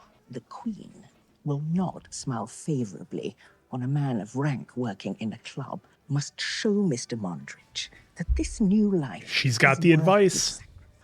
Past lives, dangerous places to revisit. She knows. Yeah. Yeah, and then cut to this. Lady Arnold, you must join us. Have you met Mr. Bridgerton? Indeed. Briefly. Briefly. We were just sharing our thoughts on the ballet. I must say, I do not know that the male dancer needed to be in such a state of undress. You certainly could have put on a shirt. Could not agree more. Nothing worse than a state of undress. Yep. Terrible thing. Terrible. What a shame. I am that Bridgerton girl, after all. You heard that. I apologize for my father. And I apologize that he is a bloody fool. Eloise going to rub off on her a little bit? No, my father will have to endure it.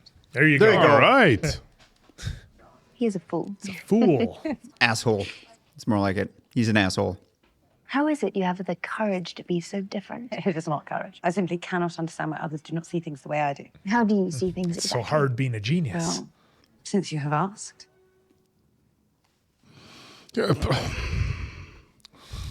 He's blowing it. No, last second motivation. Look at that. All the air in the room is gone. Look at that metaphor.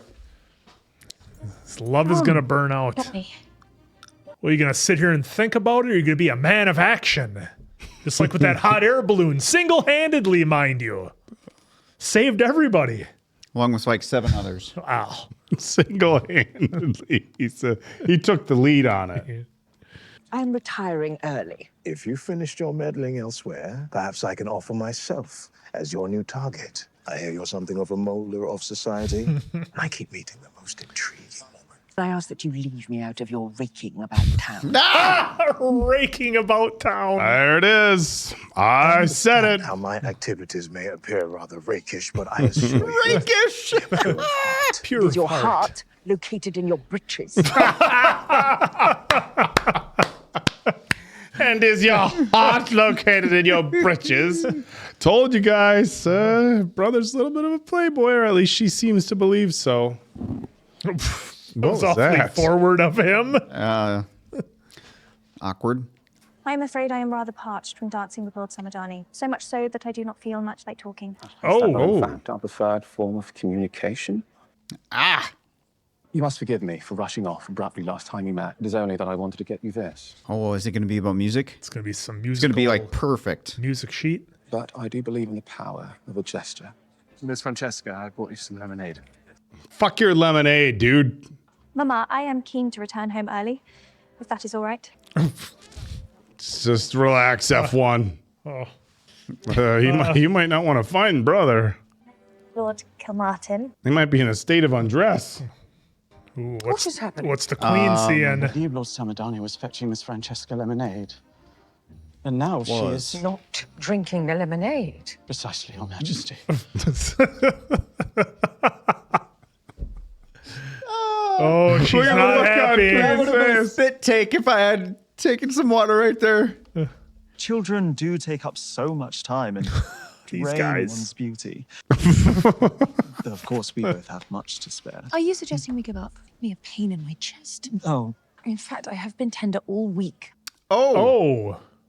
My chest has been sore non-stop, and that is not dropsy of the pancreas. I hope not. Dropsy. Is it? We're going to have 2 baby showers. Oh, isn't it whoever's born first, technically? Look who's here. Oh, finally. It's going to be too little, too late. Yeah. He's dropping the ball. Fumbling at the 5-yard line. Hang on. Come out with us. Though this time we are going drinking at White's. Piss off, gentlemen. The only bar you go to is Mondrick's.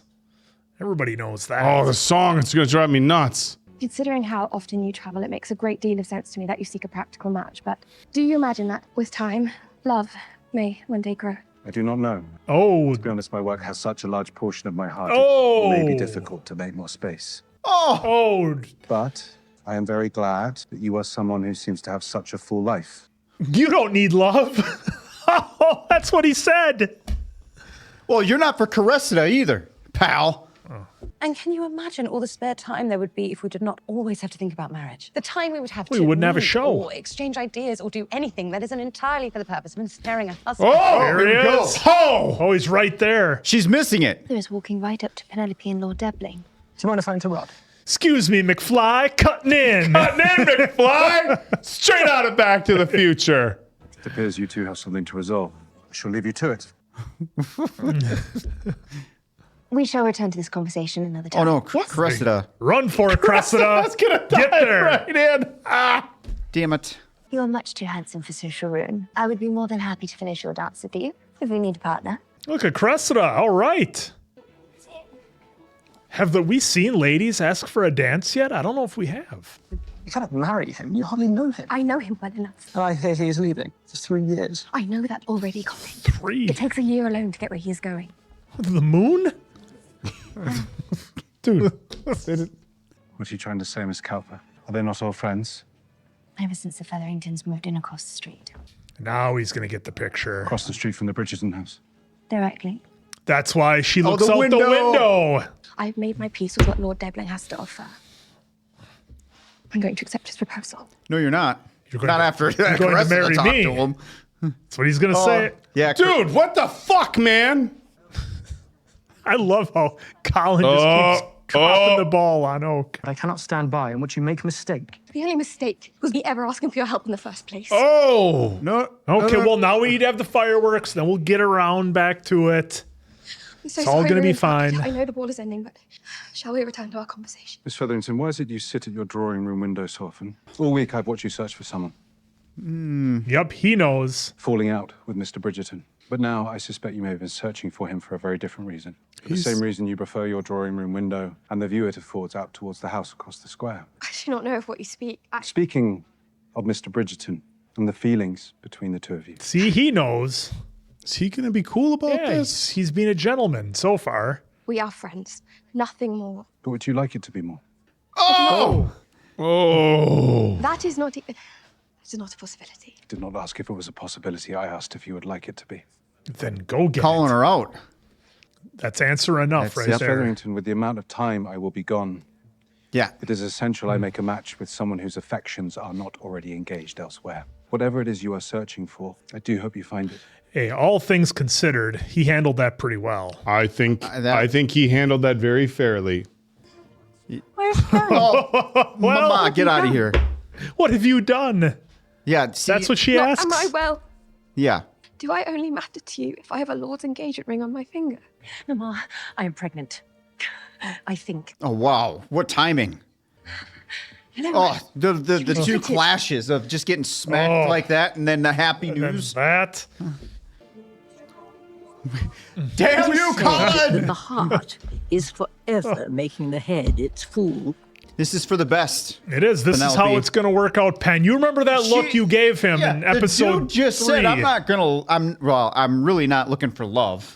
Right. Essentially. He's like, run! Run! Get on a horse! Get on a fucking horse and chase the carriage down! Can't just steal a horse. Yeah! Dude, he took off running. Bro, you take the fucking horse. Hey, look, it was She's music. the music sheet that he gave her. He had the music we heard earlier this week rearranged exactly as I imagined it. That's what it was. Nice. What a gesture. And look how happy she is. When one chooses the heart over It's exactly what Mama wanted. Yep. Ah, Look at she's her. happy. All right. Oh, what a difference Music is between her the life. Bridgertons. Oh, wait, what? Oh, this is Oh, Benedict. okay, it's Benedict. Benedict. Raking. You don't do this, not judge. I'm using that loosely, of course. Passion. Well, it's okay when it's those two. Yeah, passion. Oh, he caught up with the carriage. Oh, all right, let's go. They got Usain Bolt here. Let me in. Let me in your carriage? Let me in. I'm not a vampire, I swear. Don't say yes. He's a vampire. We will stop at Bridgerton House first. Can you imagine the driver hearing the conversations? Oh. What business is that of yours? I need to know, did he propose? When I asked for your help in finding a husband, I did not realize that also meant he might try to deny me one as well. You cannot marry that man. He will leave you. He is just not right for you, Pen. He did not propose. In fact, he rejected me because of you. His face. Because the scene you caused led him to believe you had feelings for me. An idea so Say it. preposterous, I do not know what to do besides laugh. Now, will you please let us ride home in silence and leave me alone? I cannot. Please. I cannot. Just say it, Colin. This guy. Can he beat around the bush anymore? What if I did have feelings for you? That's your opener? What if? I have spent so long. All right. Here we go. Now you're trying getting to serious. feel less, trying to be the kind of man society expects me to be. And for a moment, I thought I had succeeded. But these past few weeks have been full of confounding feelings. Feelings like a total inability to stop thinking about you. You're messing up my frame. About that kiss. Feelings like dreaming of you. Ah, when I'm asleep. there we and go. not preferring sleep because that is where I might find you. Oh, write that down. That is like torture. That's actually a good fucking line. But one which I cannot, will not, do not want to give up.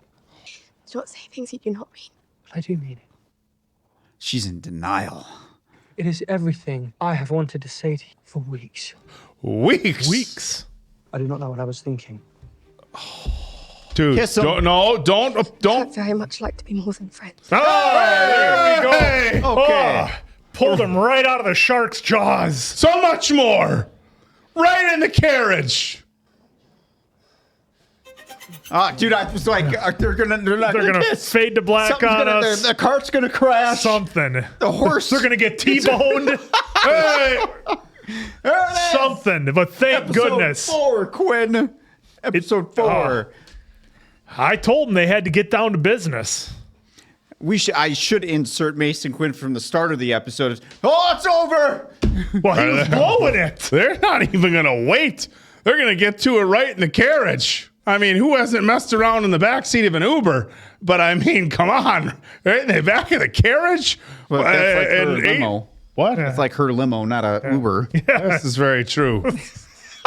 She's got the privacy screen up. Right in the carriage. As long as it's consensual, Colin. Well, she just nodded, and this doesn't look like she's uninterested. Really letting this scene breathe. Yep. They sure are. We wanted them to get together. I just wasn't expecting this. Hey, look, when the moment strikes, I mean, you know. Take another lap. Colin, we're at your house. Yeah, that's what. Take another lap. Oh, God. Oh, God. Carry driver, not keep on driving. Are you singing the same thing? Yep. I think anyone saw us. Who gives a fuck? Oh, well. And there we go. No more worrying. Hopeful music. Hopeful. I love it. Hopeful music stirring. We're going to want to fix that. Is he asking her to come in? You coming with me? Oh. God's sake, Penelope Featherington, are you going to marry me? Oh, there we go. Holy shit. We got it. Episode 4. Let's go. Oh, he almost blew it, too. Of course, that's the end. Episode 4. Oh, here we go. I Right mean, there. why not just start right here? Are you going to marry me or not? We got it in episode 4, gentlemen.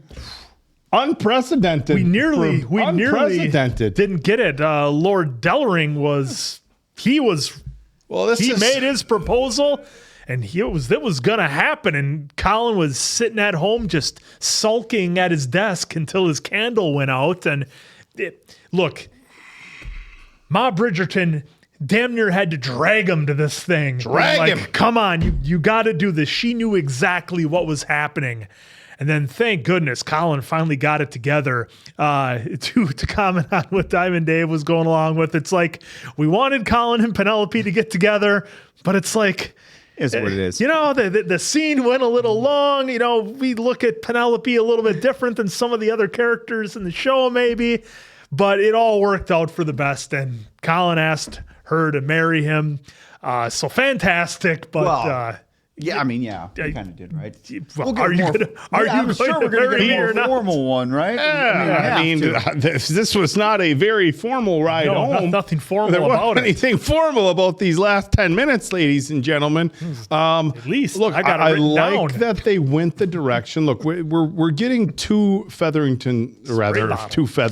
Well, we are getting multiple Featherington stories, but we're getting two Bridgerton stories. We're getting Francesca's and Collins. So we didn't need to wait until episode 7 or 8 to have a proposal, you know. Well, and how long are they going to draw it out? And how long are they going to draw it out? You know, it got very drawn out in seasons 1 and 2.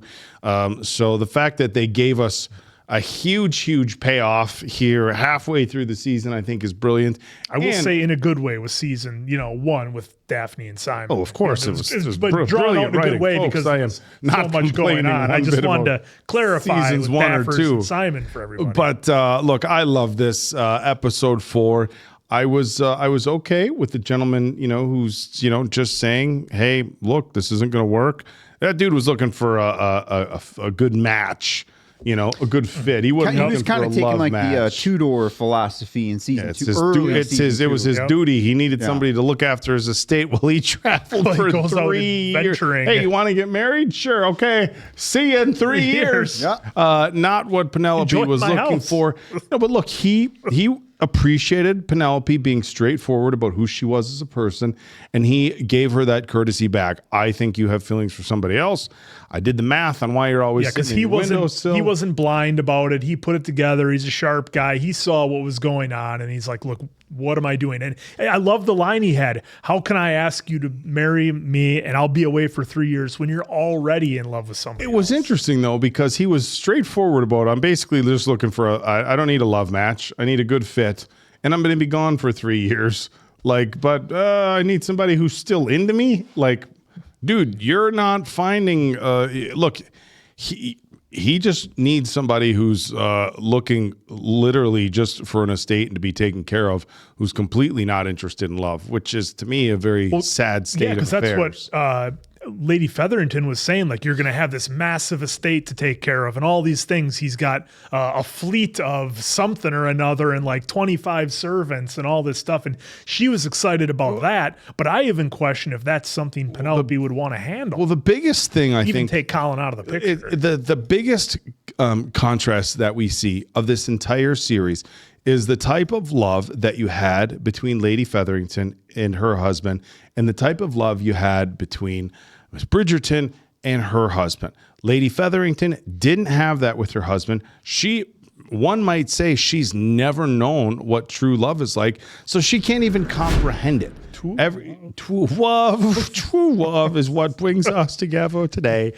Look, sorry, Princess Bride, you baited me. But look, I think everything that Lady Featherington is doing is based off of her personal experience. I don't think her advice is necessarily, in her mind, bad advice because she hasn't known anything else. And when look how close they were to being thrown out on the street. Well, and to add to that too, I believe she thinks she's doing the right thing as a mother for Penn, but it comes off very crass a lot.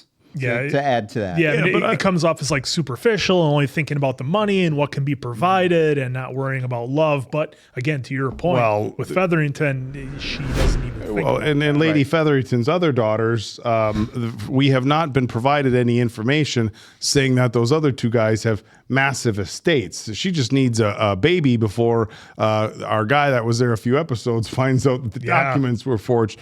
But what I was saying is on the flip side of things, every time Violet has talked to her children, Daphne, Anthony, and now Colin, she has spoken very much so about finding a love match. Now, the interesting thing with Francesca is she really seemed to be pushing Francesca towards F1. But now that very end scene where she saw that the other gentleman, Kill Martin, was it? Lord K. Lord K did something like a really, really solid gesture. And that surprised me because I thought he was done and out of the picture. Yeah. Because remember before Francesca, like once, because she was talking with somebody else earlier, and once they kind of messed it up with music, remember how she just dropped him like a bad habit. Once they didn't know anything about music or they talked about it incorrectly, she just dropped him. Help me, Diamond Dave. Fucking help me here. What? It was surprising that Kilmartin, it was surprising that he came back with the music for her, because the way he took off and the way that Francesca just dropped the last couple guys like a bad habit who didn't know anything about music. She dropped God, them. You can be so fucking dense sometimes. Did she not drop them? Motherfucker, this was as clear as it gets. It was like that with the other guys too. She was into those other guys too. Until they have shown us nothing but chemistry with this guy. He's a little he's a little unorthodox. The music is playing, and he says, "Oh fuck, I gotta bail," and runs off like Batman. And you thought that was gonna? Oh, that was his exit. No, that was his big fucking her exit. response to it. Oh, so when he came, she turned ice cold to him when he fucked up the music, just like the last guy. And when he came, oh my god, that's why I thought it was done with him. Oh, you're gonna sit here with a straight face and tell me and everybody watching that you really thought he ran off. Because it happened before, Oak. That's what I'm saying. God, my life. They set us up for it. Okay, so I'm really lost in where you guys are at here, but I'm kind of picking it up. So real quick, Lord Kilmartin, now, I don't know if you two picked it up, but the way that he came off a little bit was kind of, I wanted to say during the reaction, but there was dialogue coming up. He was introverted in a way. He's very introverted. He's not the smoothest talker. Yeah, but he's not, but he did say right here that what was it, the gifts, or what was the official term right here that he used? Something about like the gifts say more than the words, type of thing. Generosity, gestures mean more. show more. So that's exactly what he did here, and he also admitted that he is not a man of many words, which is not, and it was the gesture, and sometimes paying attention to little details, things like that. That is the shit that matters. Look, we've all been through a bad relationship before, where the person you're dating is like, "Hey, you got to read the book, The 5 Love Languages," and because you don't like reading books, you just get it on audiobook and you do it anyhow. And we've all been there, so you know that some people's love language is gift giving. Now, gift giving can mean many different things. I like gift receiving. That can be somebody's love language. So the 5 love languages go both ways. Oh, I was just joking. Gift giving, acts of service, quality times, words of affirmation, words and of touch. affirmation, quality time, receiving gifts, acts of service, physical touch. There it is. So those are the 5. Those can be your languages that you give and also receive. And understanding how to give and to receive from a person is very important. Anyhow, we've all listened to it on audiobook. And so not that this is necessarily a gift, but it was a gesture and something that he did. And so when he ran off, he had something in mind. And what it showed was when he took off, yes, clearly, I would say most people who are socially aware of certain situations wouldn't just be like, "Oh shit," and run. You'd be like, "Hey, you know what? Give me a 5. I just thought of something. Let's pick this conversation up later. There's something I need to take care of," and at least said that. But even if you're trying to keep it a surprise, should have at least said something. Dude was just like, "Oh shit," and ran. Well, let's not forget that's part of his personality. In that is who he is. It's a slice of that introvertedness where it got in his head. He had to attack it and go. But of course, in that social situation, it came off very different. It came off different. And you just Francesca thought that was going to be done. No, but I'm leaning more into Francesca than I am him. I know, but because put it in of previous episodes when Francesca is talking to somebody who she's super into, and they even showed us. They've showed us where she's with guys she's super into. Everything is going well, and they botch it with some kind of music, and she drops them. They like showed that scene because they were setting up for something else, and it was going to be something good. Look, clearly. Dude, you know the pace of this show. So why would They've they? showed very clear chemistry between her and him. So him running off clearly wasn't going to be the end of it. He was doing something that might be unique and might be uncommon behavior, but it was something that was going to be a romantic gesture from him, and it turned out to be the most thoughtful romantic gesture. I thought it was because it was episode 4, and our Queen Charlotte was wondering what's going on with her sparkle of the season. You know, her our F1 guy brought her some lemonade. She doesn't even care for it. She wants to leave early.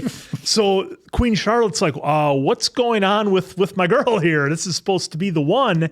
And again, I thought this whole season was going to be like Francesca not finding quite literally anybody till maybe like the last 2 episodes. And she was never going to find the guy who just really gelled with her.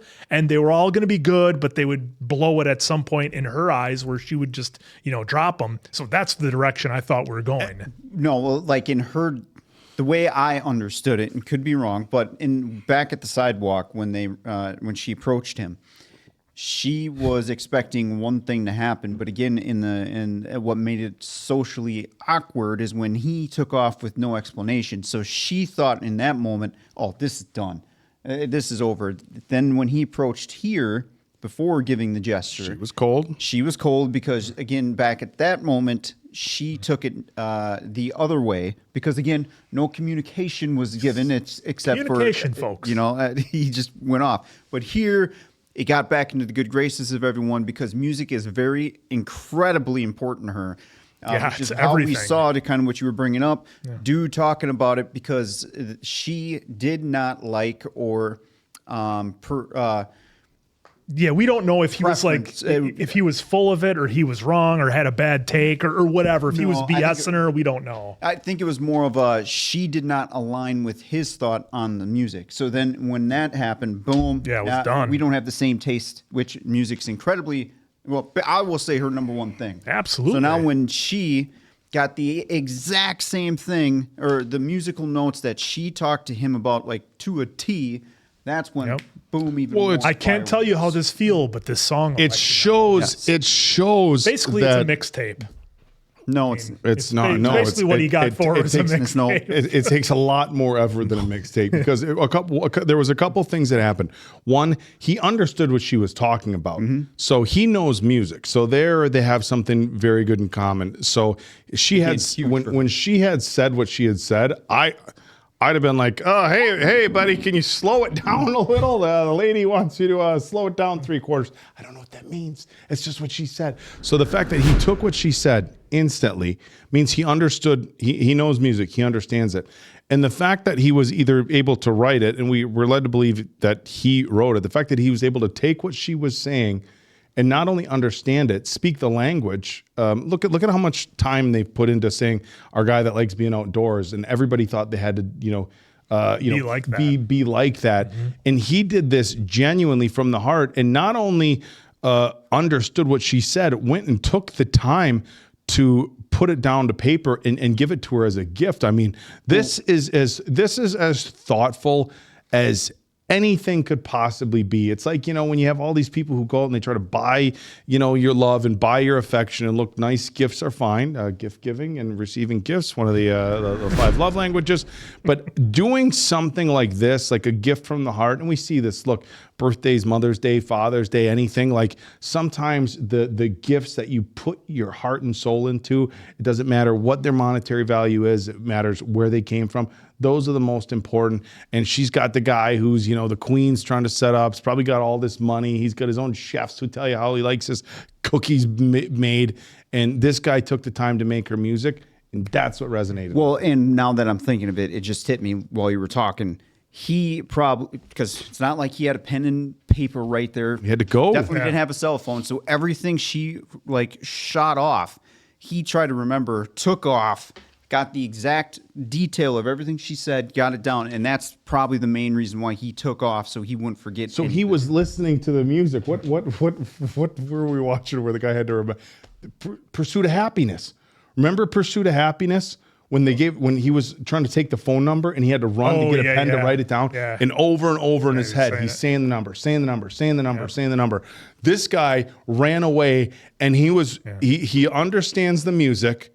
Well, he went and got that song and just had it slowed down to 3/4 speed. Is what the way I took it. I took it as he I didn't ran think that he wrote anything or anything like that. Are we incorrect in that? She said exactly. He had it composed exactly the way I thought. Yeah. Feel the music. So he's syncing right now. Everything that right she now, just said. He's listening to the music. Yeah, see, she's tearing it apart right here. Yeah. So he takes a second to listen to it. Pace is too And I fast. think the whole time he's running, wherever he's running, he's replaying it in his head and gets there and it puts pen to paper, just like remembering a number. I got to run. Don't talk to me. I got to only focus on one thing. I got to put pen to paper. So he runs off. He doesn't necessarily know the song. He's locking it in his head and runs off and writes it down. Yeah, that's exactly what I think happened here because yeah, I don't even have to repeat what you said. There you go. As soon as she said all that stuff, 3804. Okay, right now here, his gears are running. Let it play here for a second. Yeah, his gears are running. I think we need to watch. Okay. Yep, right here. That is helpful. Yep. And then, Excuse me. if you'll excuse me. So he did say, Okay, if you'll excuse me, but he just ran off. He didn't. No. See, does he? Yeah, he goes He right just right past past He was the listening. violinist. But what she says that he composed it in exactly what I wanted. yeah. So it was pretty much word for word of what she said to him in that instance, which is right here. Okay, here's where mom's coming in. Yeah, and this Francesca, yeah. Here we go. Look at the look on her beaming. face. Yep. This week, yeah, he had the music we Rearranged. heard changed and rearranged. Yeah. exactly as I imagined. Okay, so maybe he didn't do it himself, but he had somebody say, but he had to have explained. Could have heard like the a song. mixtape. You slow down a little bit. So, this, either way. this song Either would way. be either way. It's not a mixtape. Way different because it's being composed. Just one song recomposed. Recomposed. It's you know what it could be like if somebody was like, "Wow, It's like the better version that Disturbed did of Land of Confusion by Phil Collins. No, it's like if somebody heard let's say somebody heard a rock power ballad and they were like, you know what, this might be really good if somebody slowed it down and did an acoustic version. Like, for example, Richard Marx wrote the song "This I Promise That You." bum. Wrote the song "This I Promise You" I'm so glad the Eagles kicked them out. by NSYNC. And so NSYNC does this song, "This I Promise You," shoots right to the top of the charts. Nobody knows Richard Marx writes it. Years later, Richard Marx releases an album called "Stories to Tell," which is all acoustic. They're like, hey, he did a remake. Does it in acoustic, and you know what? It's better than the original. It's like that. The more you know. The more you know.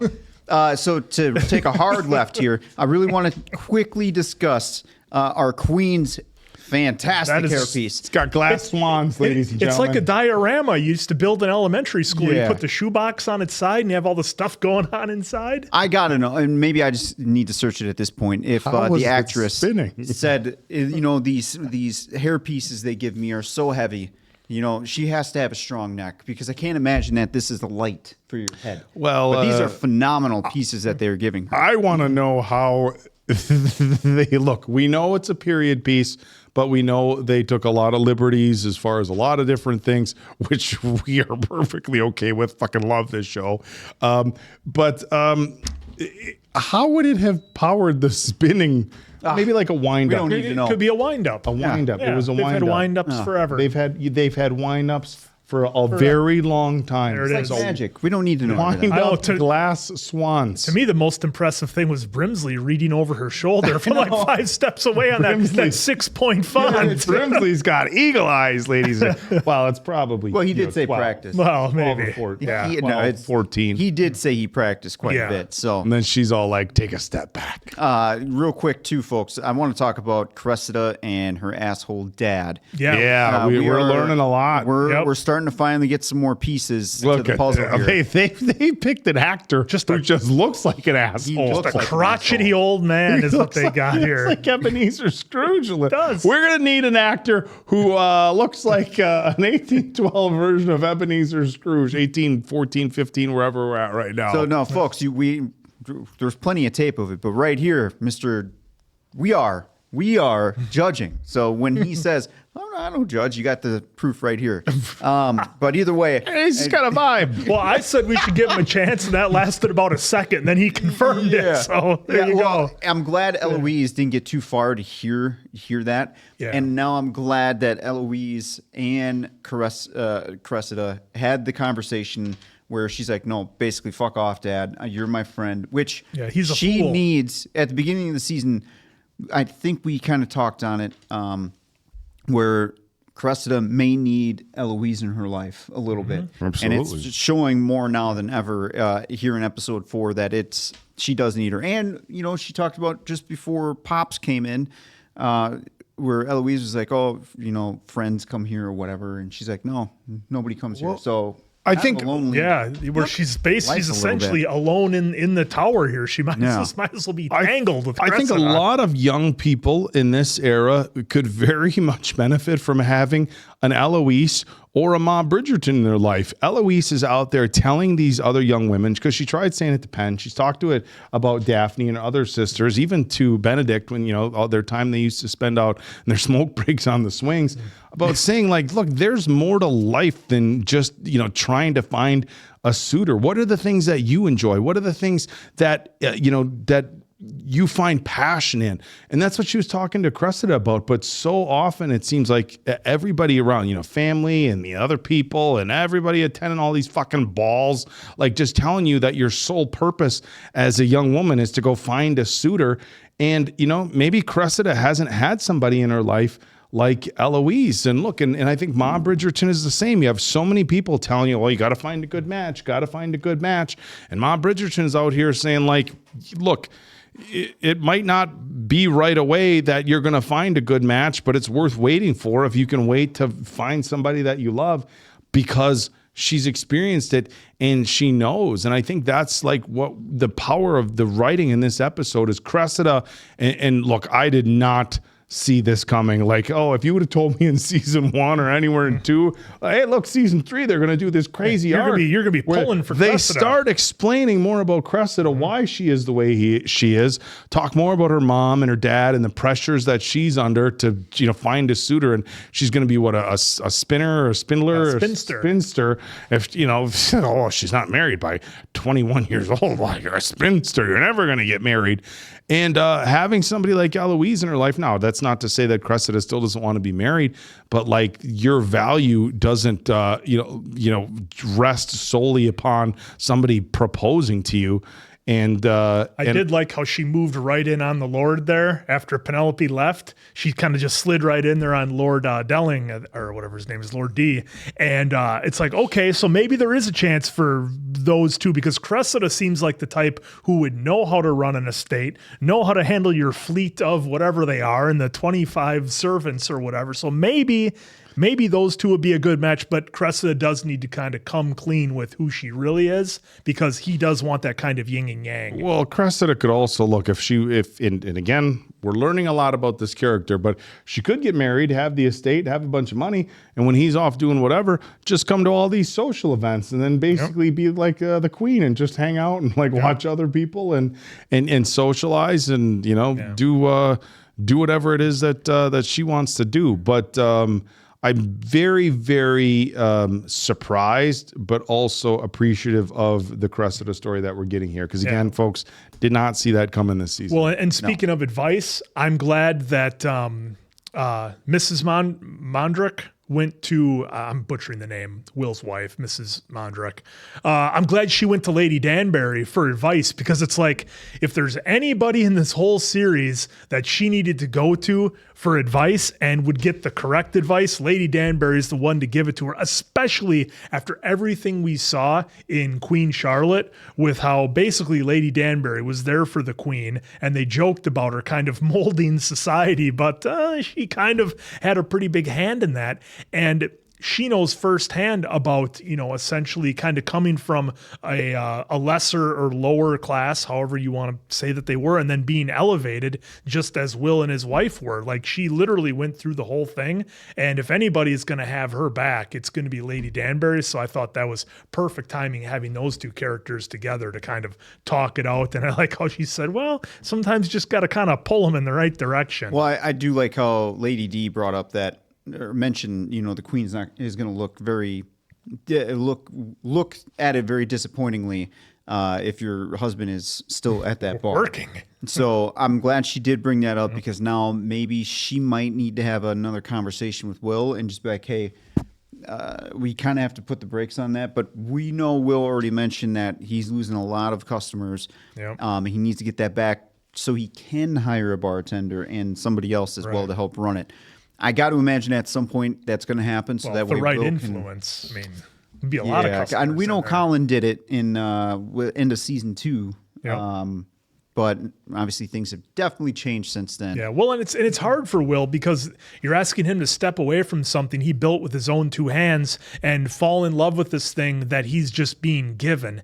And none of these people are like his good pals or friends or anything like that. He's having to adjust to this whole new life and leaving behind everything that he knows. So I think what he's going to eventually do, hopefully, is find something in this this high society that allows him to kind of carry something out similar to what he has at his club. Yeah, not lose his own identity and who he is as a person, and everything is so new to him. It's like, look, going outside your comfort zone, regardless of what it is a big step. And obviously this is a huge, huge shift from the way he's lived his entire life. I mean, imagine somebody basically it's the modern day equivalent of winning the lottery, except winning the lottery, and now that you have people who have all these societal expectations of you. Look, you win the lottery modern day, you can fucking, you can turn off your phone, go buy some land, go wherever you want.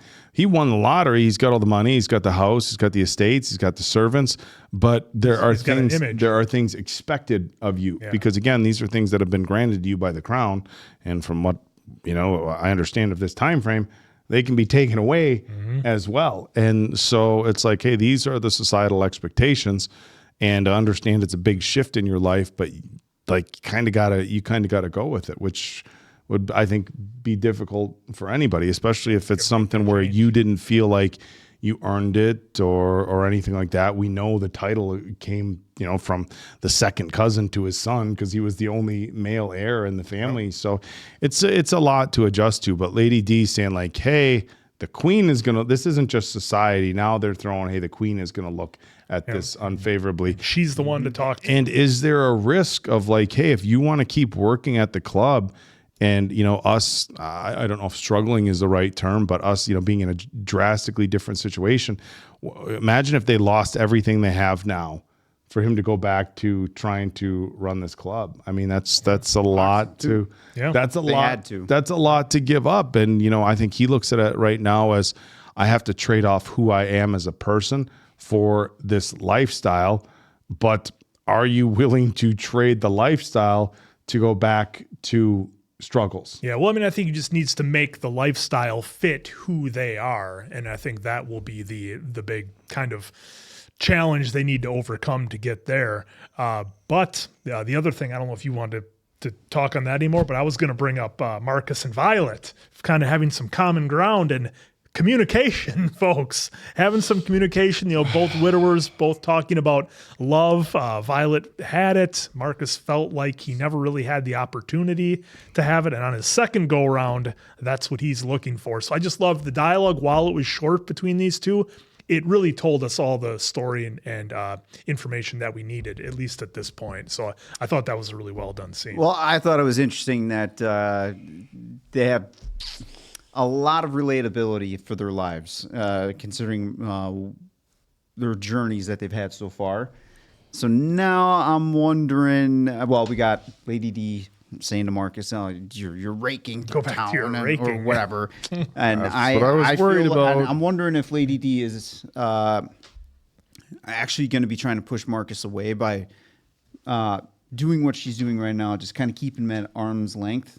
And he did seem very intrigued, though, to literally be reacquainted to learn more about his sister. So I'm kind of curious on that front. There's two fronts. We got Mama and him trying to try to get reacquainted with Lady D. Yeah, I mean, we need some backstory between Marcus and Lady Danbury as far as like what happened between those two. I think before we can really, kind of start to go one way or the other with intentions and everything else. But look, that's why it's only episode 4 and we've got many to come. Yeah, well, she's, look, I said in an earlier episode, I wonder if he's like this playboy type. Now my head's going in 100 different ways. Maybe what if his ex-wife was also a friend of Lady Danbury's, and maybe he was doing some raking around and stuff like that because he said it wasn't a love match, and who knows, and now she doesn't want him repeating it. But the fact that she threw out the raking around town is kind of like the, hey, maybe not with my friend, type situation. Like, do what you got to do, but how about not with my friend? But it's definitely another interesting storyline. It was almost like the writers like had their list of like stories and was like, I think we can add more here. What if we had this? But it doesn't feel like, and the great thing for me, and there's only a handful of shows we've been able to watch where I think we can really fairly say like there's a lot of storylines and none of them feel like overly rushed or overly ignored. It seems like they're doing a good job of balancing it. Yeah, it's very difficult to do, and we are looking forward to it. Colin and Penn. Next episode, can't wait to see what that's going to bring. Get my spray bottle out and get those two to communicate a little bit more. See, if I'd have been running this show, it would have been done in episod 1. Colin wouldn't have had to go on this vision quest to find himself. Mason Quinn would have sat them both down. All right. Everybody's going to talk here. You're going to explain your feelings, and we're going to talk about it. Nonetheless, we'll talk about it after the next one. So for Diamond Dave Damone, that's the Appleton Oak. I'm Mason Quinn. This is Bad Medicine. That was Bridgerton. Season 3. We'll see you back here for the next one.